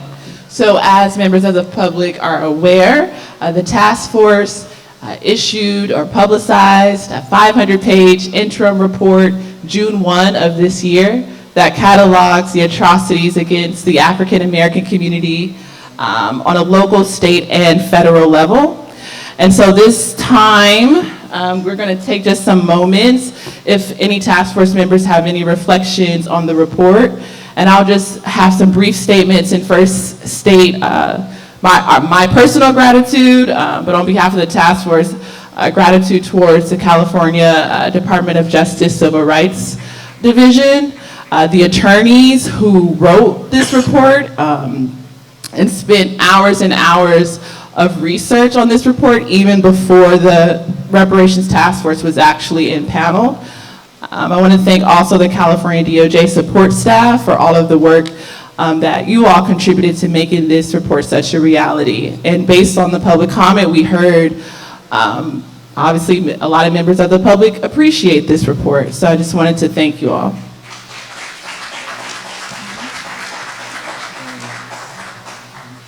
Vice Chair Brown, you can go. Thank you, Madam Chair, members of the task force. I wish to just say we should commend the staff for pulling together a quintessential document. This past August, I had the opportunity of taking to Ghana, West Africa, 50 young people and 50 elders, in order that they would be able to see the ground zero of that evil Atlantic slave trade, and especially Cape Coast Castle, where our ancestors were stacked in dungeons for 4 months before another 4 months stacked in slave ships across that Atlantic Passage. The one thing that's significant is that I shared that document with African faith leaders and politicians. And for them, it was a wow moment. And they had nothing but great applause for what we developed. It was a dream team. It was a collective. Finally, I want to say here, I know that the language got a little saucy, but this just mirrors the pain, the pathos, the agony and anguish that we have been subjected to and are still victims of. So let us, like a pit bulldog, just hold our hope and not let go, and not look back at any negative, contrary minds.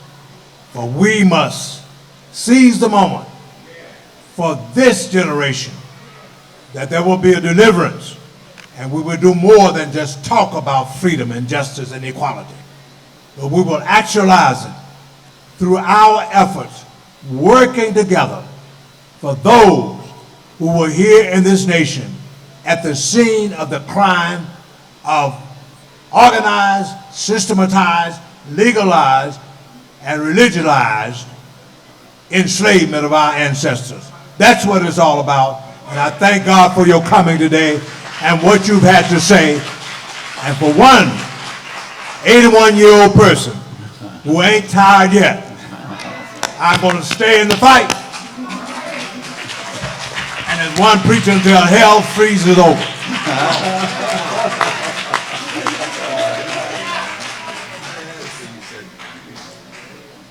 Yes, I'd also like to thank each and every one of my fellow task force members, because while the California DOJ civil rights attorneys, right, did most of the research and writing, each of us advised the report from outline stage to final draft. So each of our footprints essentially is in this 500-page report. So I want to thank each and every one of you all for the work that we've done together as a collective.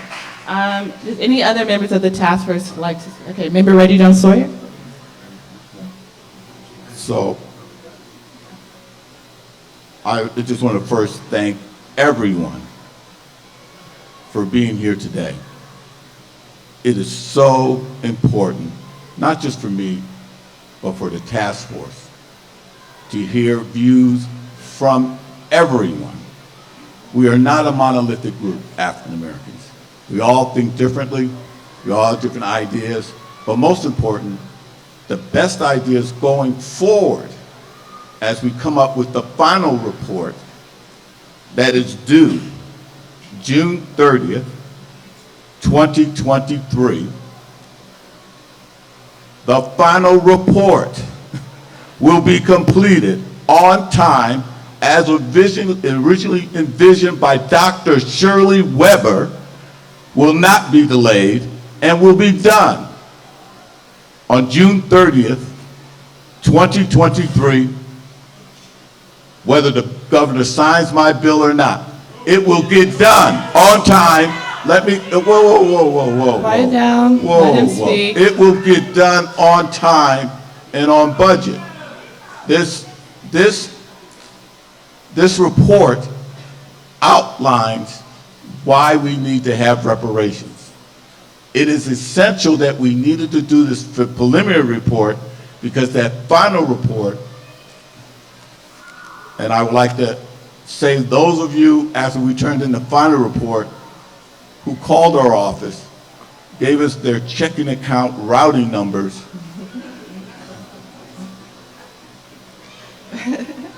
Reparations will happen,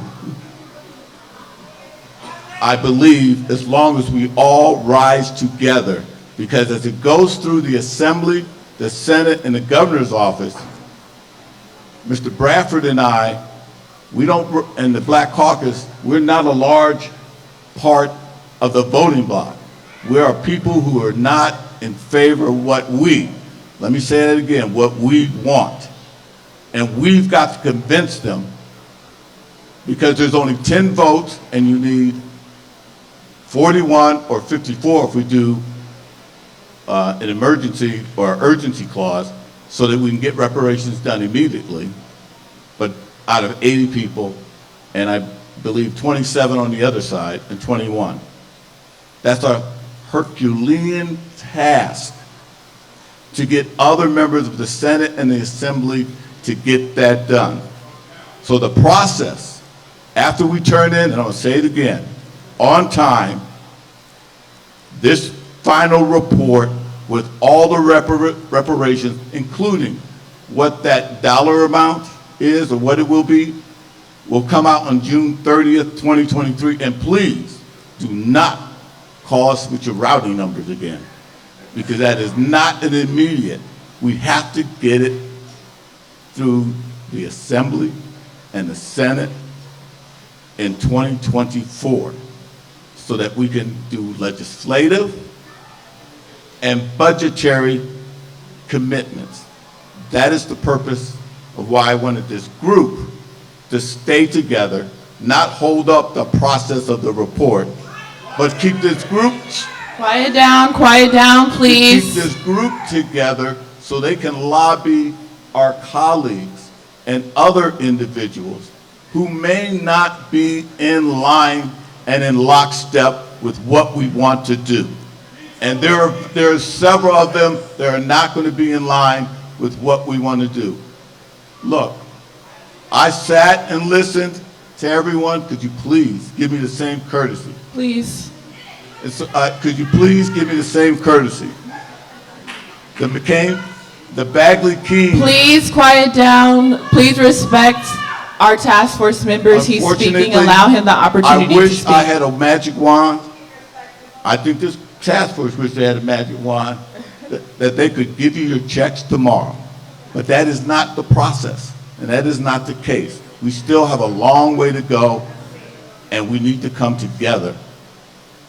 As I said to another task force member earlier, which is probably in violation of Bagley-Keene, that we need to come together as a task force, but ultimately as a community. We need to come together. And back to this report, you have no idea how many staff hours went into just writing this report. And to finalize this report, we're gonna have to double that effort, and we're gonna need your help to make sure whatever we want as a community is in here. And we need to be working together to move that forward, no matter what that is. Because at the end of the day, the final report that comes out, I'm gonna say this again because I keep hearing that everything's gonna get delayed. I know I keep saying it again and again, but you need to understand, we're gonna meet all the due dates that was set out and prescribed in the original bill by Dr. Shirley Weber. Thank you.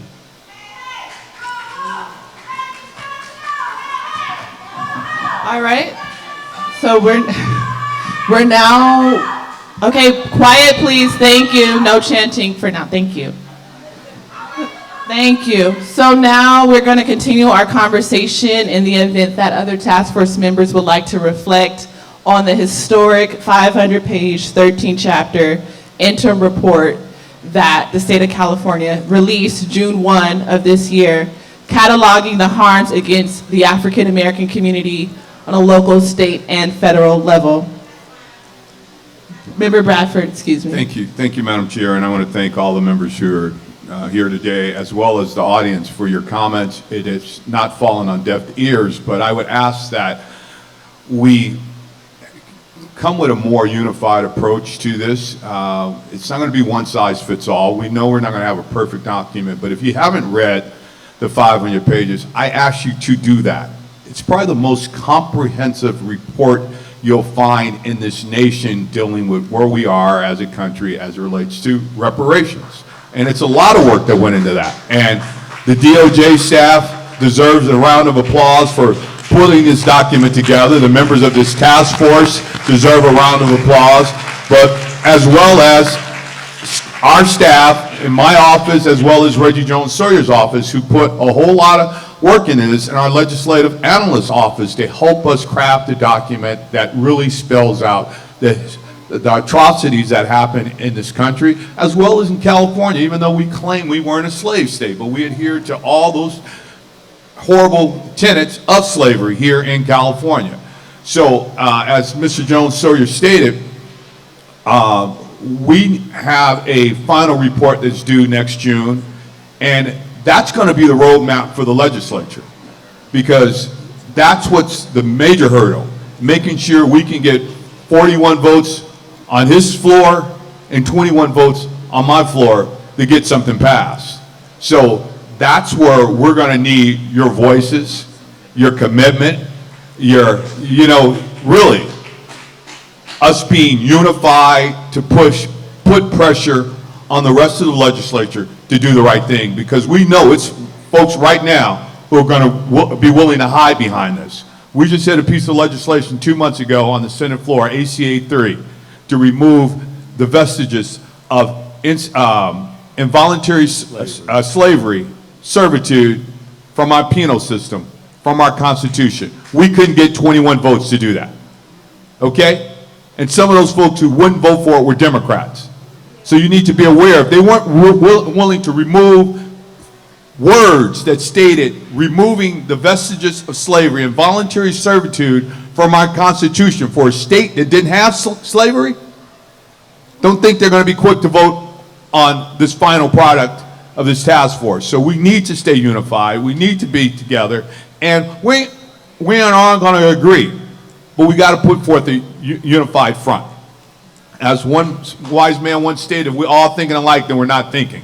So we want diverse opinions. We want oral communications. We want the public comment. But at the same time, every member on this task force is not going to agree. But that doesn't stand in the way of us putting forth a final product that we all can be proud of, that gets us to our end goal of providing reparations in no matter what form that is, whether it's cash payments, whether it's zero home loan, down payments for new homes, no interest loans for small businesses. We're looking at all of that. And hopefully that final report will incorporate a little bit of everything that we've all talked about. So I'm excited about where we are, but it's still much work to be done. Member Gross, you're recognized. Can you hear me? Yeah. Is it on? Pull it closer. Just pull a little closer. You might want to be a little closer. Pull it a little closer. Okay, so I want to start by, again, echoing my colleagues' comments about the important role that the DOJ has played in the preparation of this report. Having watched closely and talked a lot with them over the course of the preparation of the report, I don't think we have yet conveyed just how much work they actually did, as is the case for Assemblymember Joan Sawyer and Senator Bradford's staff. So we owe a debt to them. I simply want to say, in terms of our interim report, W.E.B. Du Bois wrote that the slave went free, stood a brief moment in the sun, then moved back again toward enslavement. Our interim report clearly lays out exactly what W.E.B. Du Bois stated. But even more so, we have to understand that this enslavement was not just of the body and our labor. It was also enslavement of the mind and control and manipulation of knowledge, information, values, and identity. So I want to say that when I look at reparations and what this reparations interim report, task force interim report is sharing for us, it's, for me in part, reparations is partly a decision between the choice, the willingness of taking the red pill or the blue pill. For those of you who know the Matrix, you understand what I'm talking about. The red pill being the choice to learn a potentially unsettling or life-changing truth by taking this red pill, or remaining in contented ignorance with the blue pill. Now, what does this have to do with our report? The report is providing an opportunity to take the red pill, but people will not take that red pill on their own. We have a lot of work yet to do to educate the public and to pull in allies. This is not a time to be divisive in terms of potential allies in other racial and ethnocultural groups, and allies in terms of people who have a difference of opinion. So I want to encourage us to think about the long haul, that we have to educate this public and inform hearts, minds, and political will. And we have to be diligent and strategic and conscientious about what we do, how we do it, and when we do it. Thank you so much. Member Holder?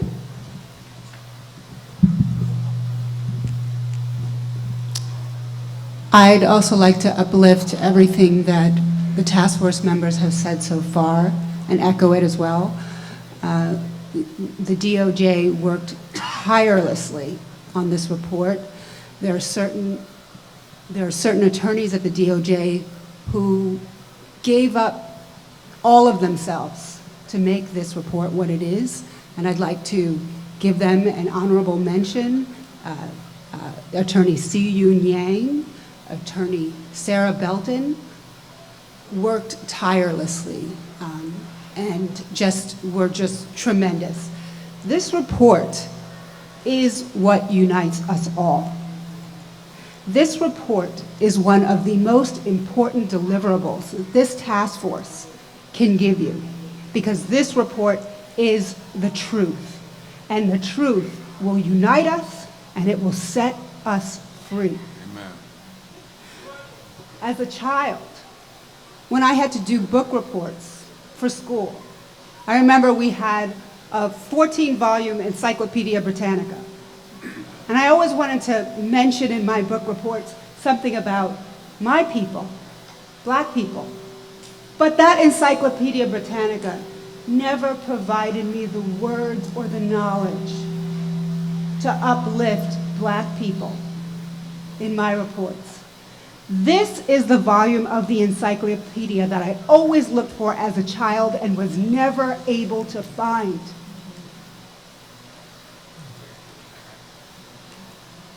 I want us to be able to amplify this body of knowledge, this truthful narrative,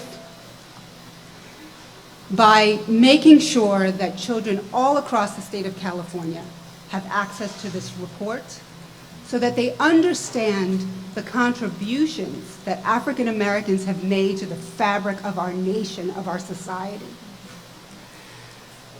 Changing the narrative, repairing the narrative, that is a pivotal part of reparations.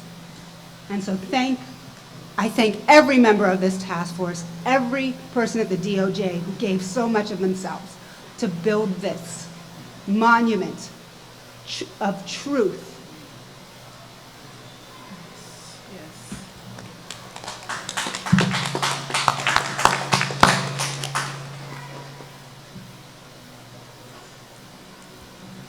Any other task force member like to speak at this time?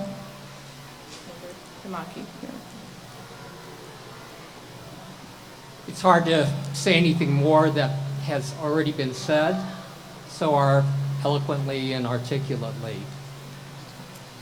I do want to sort of give a comment, as I'll call myself an outsider. Somewhat the only task force member who is not African American on this task force. And personally, I have sort of see it as my role to reach out to non-black audiences. Not only the Japanese American community, one of the very few populations that's seen reparations in modern times, but everybody else. And the reason for that is we've got to create the political will. We have to move the needle of public opinion in order for legislation to be passed. Why do I say that? Because it's the same process that the Japanese American community went through, that I was a part of. And I have to say, I'm delighted that you are all here. Some of the comments have been powerful, angry, upsetting, hurtful even. But it's something I have seen before within our own community. And we had to come together in order for anything to get passed. Some things that were said in our movement, you couldn't take back. But yet we still had to come together. It was different. There's no equivalence between what we went through and what African Americans going through. And I'm not trying to pose that. I'm just trying to give you an experience that we went through.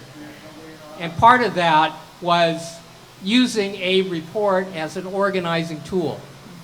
That tool was a report from the Commission on Wartime Relocation and Internment of Civilians. That report helped us move the needle of public opinion. That is one reason why this report is so critical. It's not like the scholarship has not been there, but this report has synthesized and integrated hundreds of sources, a lot of it very recent, literally written in the last year. And that combats the willful erasure, the willful amnesia, the denial of history and humanity that we've so often seen. The second thing that this report done that is unusual is that connects the dots. It draws a through line between the oppression of the past and today's consequences, not only through enslavement, but racial violence, political disenfranchisement, healthcare, policing, in 13 horrific chapters, hard to read, but important. The important thing too about this report is that you don't have to have a PhD to understand it. It's written plainly, it's written clearly, it's written with an unblinking eye. And so, as an organizing tool, as a way to reach beyond the African American community, to begin to create the political will that America has to confront this, not only in California, but nationwide. This report is a huge, groundbreaking contribution to the public. There's about 30 municipal, county, truth and reconciliation commissions or reparations task force that are working on this. They don't have the resources that California and the Department of Justice has put into this. This report is helpful to them as it will be into the individual local efforts in California. Each group can augment their own history, whether it's Mississippi, Texas, Rhode Island, Connecticut, Illinois, and so on. I also want to say that this report gives a basis to create creative works on this, to amplify it. It's hard to get people to read 500 pages. So it has to be broken down into bite-sized, digestible pieces. Examples of this, Chris Lodson is doing readings of this report. There are Japanese American groups have created book clubs in which they're going to be reading chapter by chapter of this.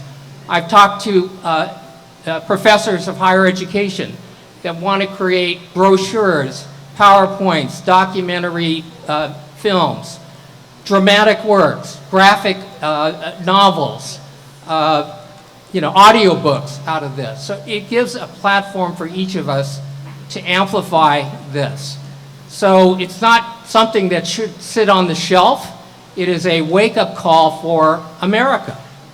And I'm next to the oldest guy in this room, probably, but I do want to say I do remember the Kerner Commission report of 1968, following the urban uprisings of 1967. The president called for a commission to study where this was coming from. The Kerner Commission attempted to do that.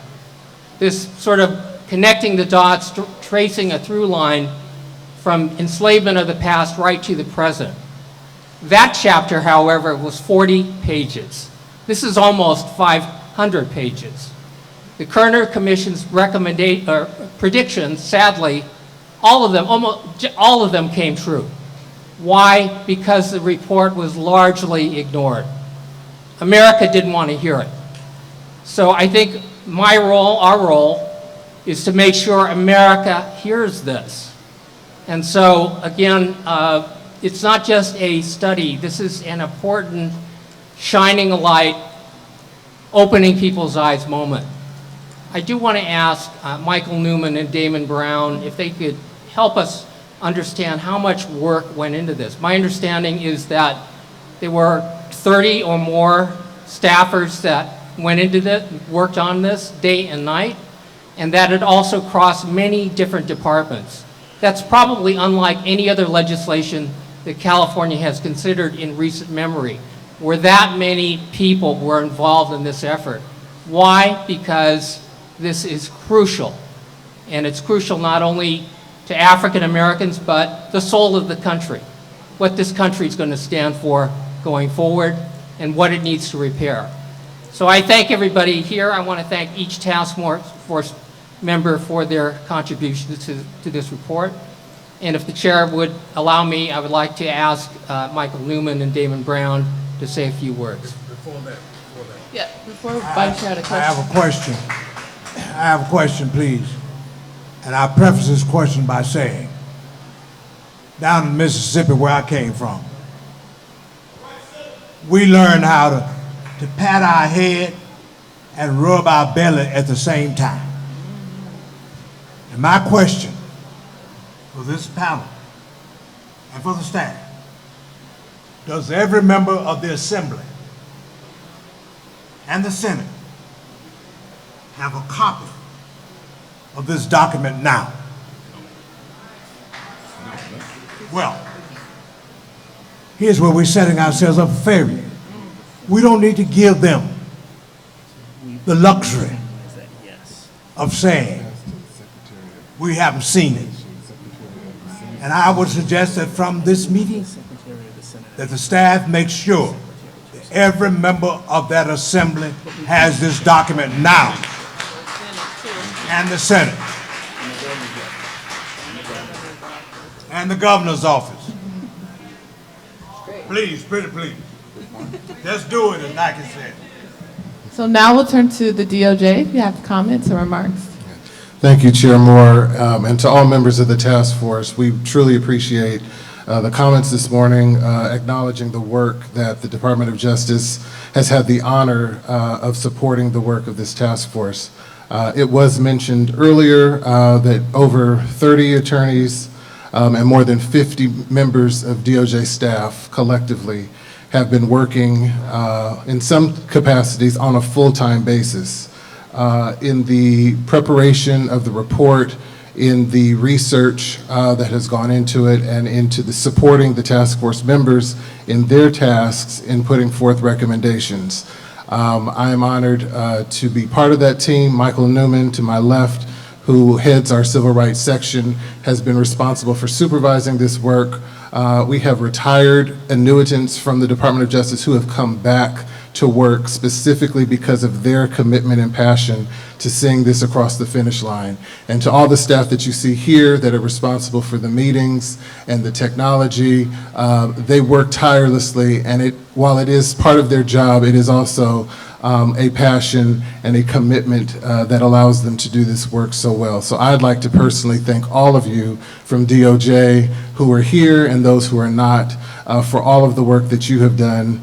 And I'd also like to turn it back to the task force to commend you all, because I think members of the public may not necessarily know the extent to which these 9 individuals are working tirelessly behind the scenes, from subcommittee meetings to consistent calls from us, from appearances. I think Chair Moore spent her entire summer traveling all over the country speaking about this work.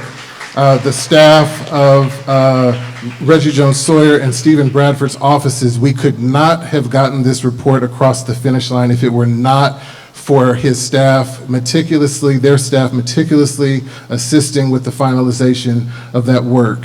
And to Member Grills and Dr. Lewis and everyone who has been fielding media inquiries and meeting in public and community events, this is all supportive of the work that we are collectively doing.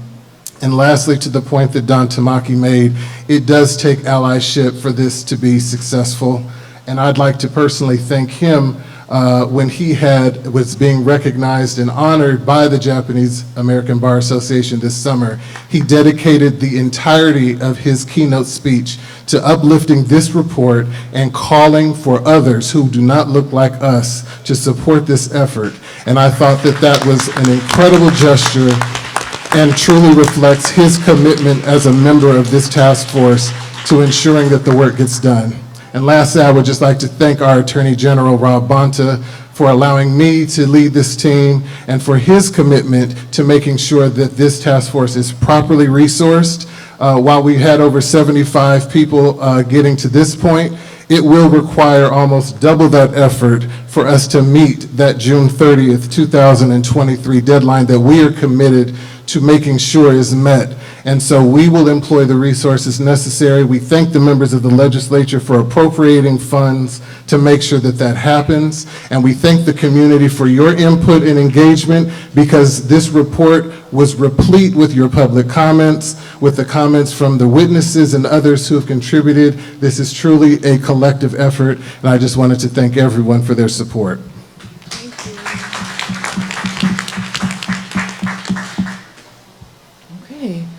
So we'll conclude this part of the agenda, but before we do so, and before I ask any other task force members if they have any last comments, the California Reparations Task Force, we will be traveling throughout the state of California as we continue this work.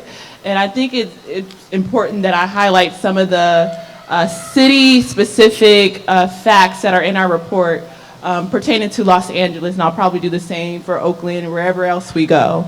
So these are just some of the facts that you can find in our interim report about the city of Los Angeles. So in the 1920s, LA was an epicenter of KKK activity. There were over 3,000 members. KKK chapters included areas in Santa Monica, Huntington Park, Redondo Beach, Hermosa Beach, Long Beach, Glendale, San Pedro, and Anaheim.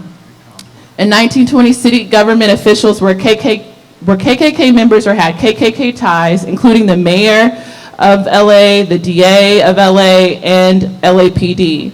Also, LASD Sheriff Nathan regularly recruited from the KKK.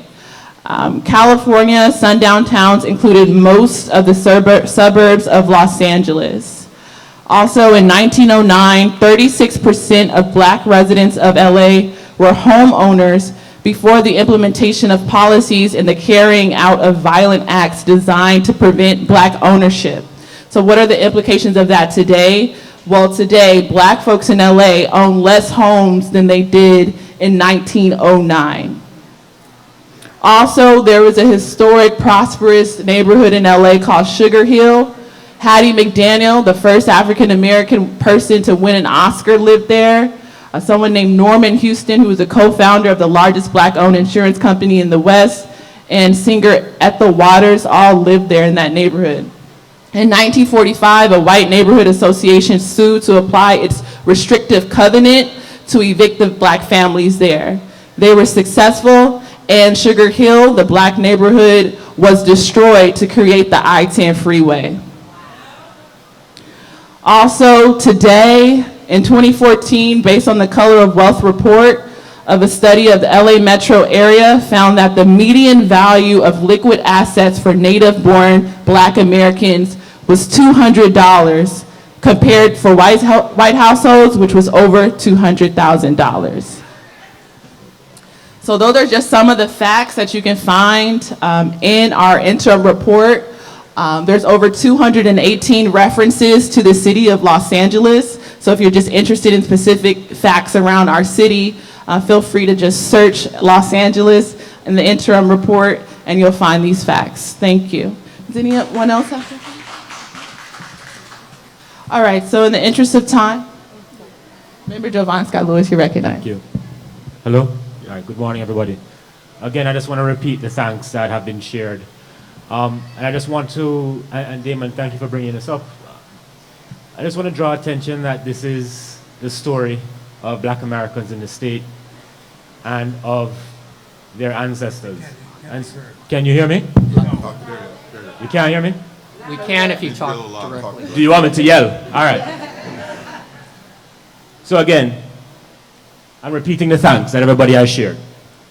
And I just want to draw attention, which Damon began to do, to the fact that this report, in its 500 pages, is only part of the story of Black Americans in the state and of their ancestors. This is the testimony that can no longer be denied. Moreover, this report puts on record and gives account for how exactly the state was made, and in fact, how this state continues to operate. And so despite the fact that there are many narratives about the state of California, one of the members of the public comment community mentioned how he had heard Gavin Newsom inviting people, I think, in the state of Florida to come to California.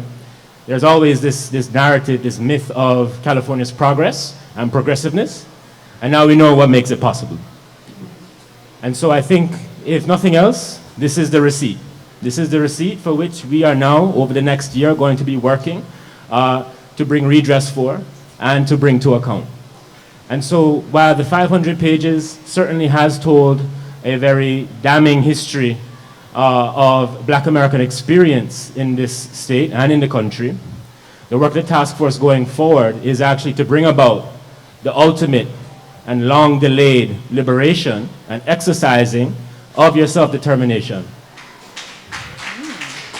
And so I think that I want us to amplify this report, and I want us to amplify this history, but I don't want Black Americans to be victim to a single narrative. What we understand by this report is that at every single juncture of this country's history, of the state's history, Black Americans have overcome the white supremacist barriers. And it's those barriers that have in fact been the making of opportunity for other communities in this state and in this country. And so I don't want that to become the narrative where, so I'll just say, one of my favorite rap groups growing up was Goody Mob. And Goody Mob had a line, in the 3rd grade, this is what you were told. You were bought and you were sold. That is not the only story. And it will not continue to be the basis upon which the Black American community in this state or in this country shall be defined. The work of reparations, which we are going to work very hard to accomplish over this next year, will be for you to determine your futures. And so I give thanks for the work of everybody, and I give thanks for the public testimony. On page 2, there's a list of all the witnesses who came and brought the grief and the trauma of their own experience and of their ancestors to bear on this report and on this task force. But I really do hope that as much as we pay attention to those histories, we are providing adequate time and energy in these community meetings that we're having, in the quiet discussions that you're having with your families about what the future for Black Americans will be in this state and in this country. Because this is what reparations will hopefully accomplish in the end. It's not just an accounting of the injuries of the past, but laying the foundation for a free and self-determined future.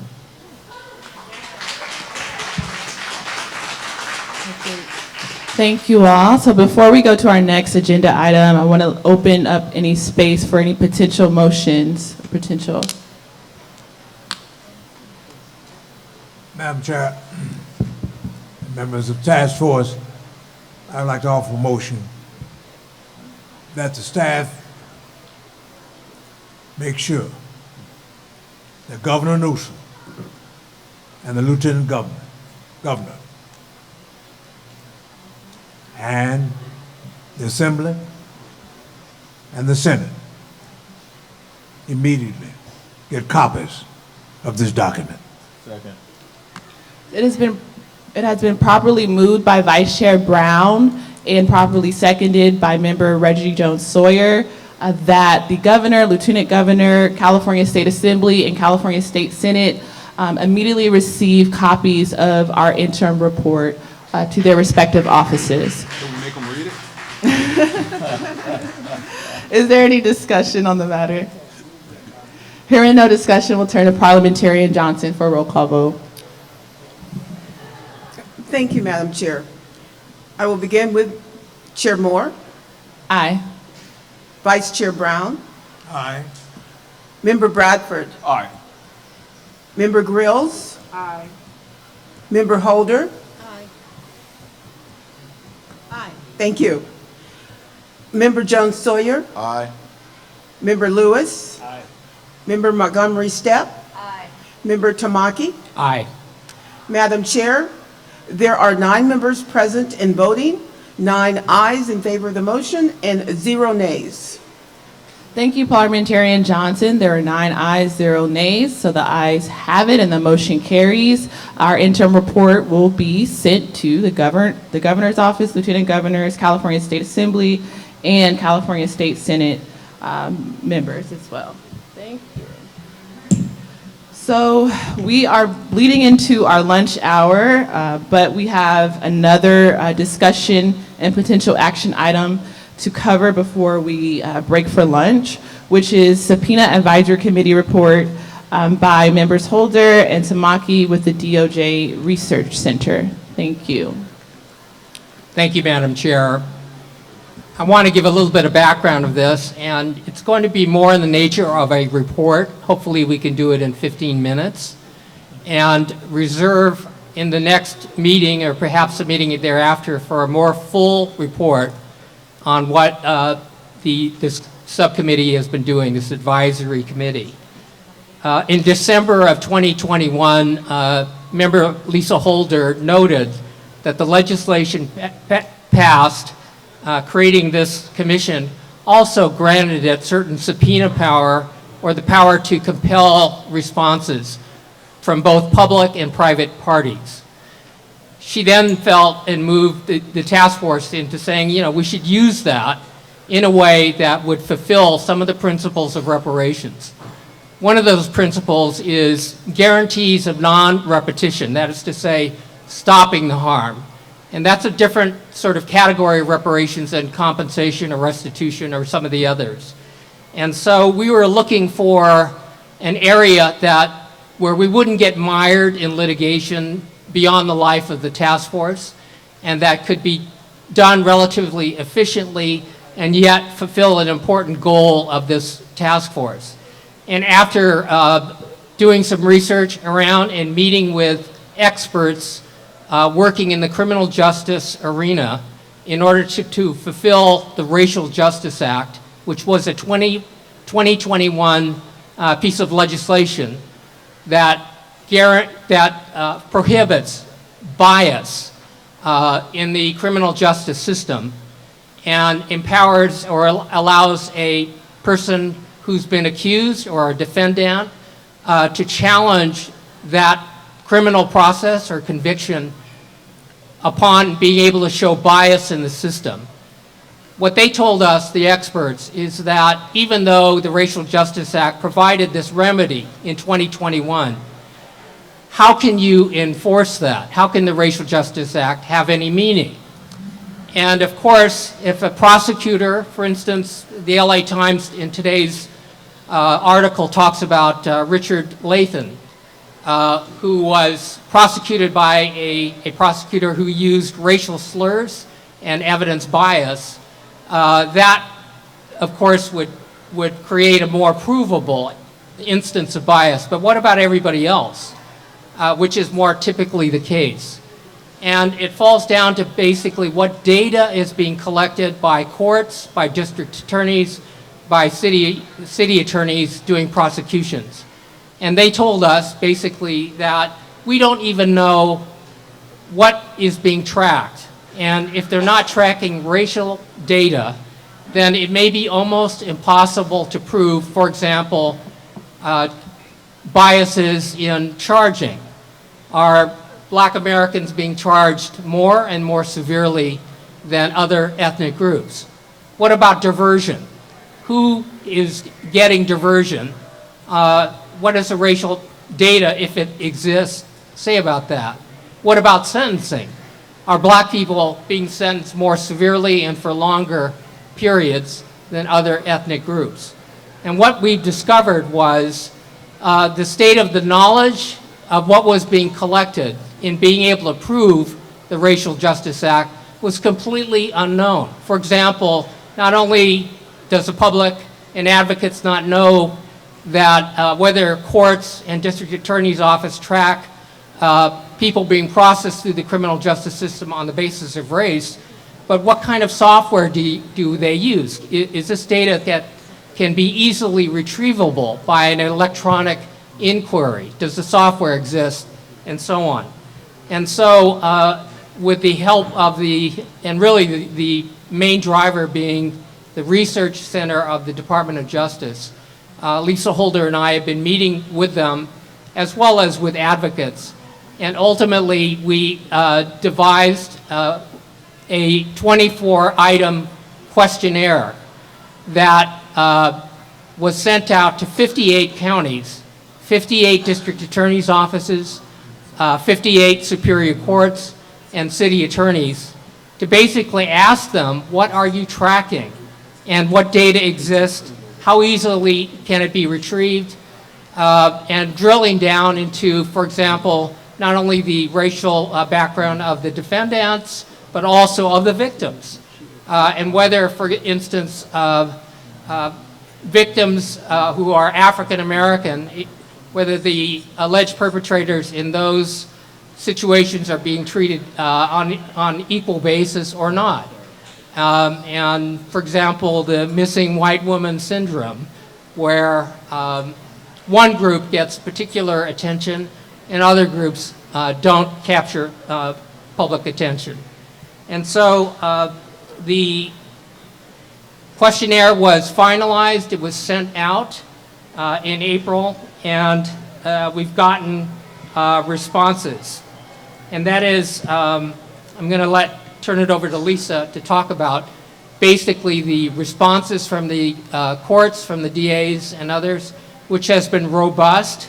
It's been more than I expected, frankly, especially as compared to the responses to the requests of advocates who had asked for this information but had been unable to get it. And here's a situation where the task force was able to use that authority, I think, effectively. The extent of how effective will be, however, will depend upon how the data is going to be looked at and shaped and what is to follow, which might be follow-up questionnaires or other kinds of things. So I want to turn that over to Lisa to talk further about what the plan will be. Thanks, Don. You know, one of the objectives here in using this power to compel information from public bodies. Speak more loudly. We can't hear. Oh, one of the Sorry. objectives here in using this power that we've been granted to compel information from public bodies such as district attorneys' offices, superior courts, and city attorneys' offices is to ensure that system-impacted people can have the statistics and the data to prove and to show when their convictions, sentences have been infected by racism. The Racial Justice Act exists in the law, but right now it's been impossible for defenders and system-impacted people to get the data that they need to overturn racist convictions and racist decisions in the criminal justice system. So one of the things that's really critical is for us to understand what data is being collected. The surveys that the DOJ staff and researchers helped us put together, Tatiana Kaplan, Tiffany Jans, and Randy Chance, thank you so much to those DOJ researchers who helped us put together the surveys that we sent out to the 58 counties to find out what data are you collecting, what systems are you using to collect that data. So now we have responses from almost 100% of the district attorney's offices, superior courts, and city attorneys' offices that are the prosecuting bodies in our state. So the next step at this point is to continue to work with defenders, subject matter experts who understand the Racial Justice Act and understand how this data can be used to help system-impacted people overturn these wrongful decisions in the criminal justice system. We are asking, essentially, for this task force to continue to give Don Tamaki and myself the power to work with Racial Justice Act experts to continue to compel all of these charging authorities to give us more information, more data, so that we can start to effectively enforce the Racial Justice Act and overturn wrongful convictions and wrongful decisions. So, without getting too much into the weeds, we have compiled a report for the task force and the public to look at that shows, that exemplifies across the board, gives us a snapshot of what data is being collected by all of these different charging bodies and authorities, and where there may be gaps in the data and where there may be a lack of uniformity that is preventing system-impacted people and defenders from utilizing the Racial Justice Act effectively. So please, when you have a moment, take a look at that data that we have collected. Now that we have the basic information about what data these offices are collecting, now we can take the next step and start to ask them substantive questions about statistics around race. We want to work with the subject matter experts who understand the Racial Justice Act to formulate the next set of questions that we are going to be asking these offices. And so that's the update. That's where we are. And we just wanted to make sure that you all understood where we were going and approved the methodology that we're using. Thank you. Member Bradford? Does it require action by this body for them to continue on with the work I that think they're we doing? have the authority. I Okay. don't think we need another motion. Okay, good. Yeah. I would strongly encourage us to continue with the work that has been done here. It's critically important, so thank you. I had a question about press. I know we've gotten a lot of press since we've started, but I think most journalists haven't really covered what we're doing with our subpoena power. So I don't know, maybe we can table it for another discussion, but you guys can let me know, when do you think would be an appropriate time for press to cover? I think after we further study and meet with the experts and then formulate with the Department of Justice the next steps, that might be an opportune time to speak to the public and do a press release of some kind. Okay, thank you. Any other comments or questions? All right. Okay, well, it is 12:02, and we are into our lunch period. So lunch ends at 12:45, and then we will resume at 12:45. The first item on the agenda after lunch is scope of work and outline of contents of report 2. Then we'll have a break, and then we'll have a discussion about the Bunch Center's report on community engagement, then a report on communication strategy. Our second to last item would be a discussion on leadership roles and assignments for part 2 of the task force. And then the last item on our agenda for today will be Department of Justice updates. So please come back at 12:45 to resume the hearing. Thank you.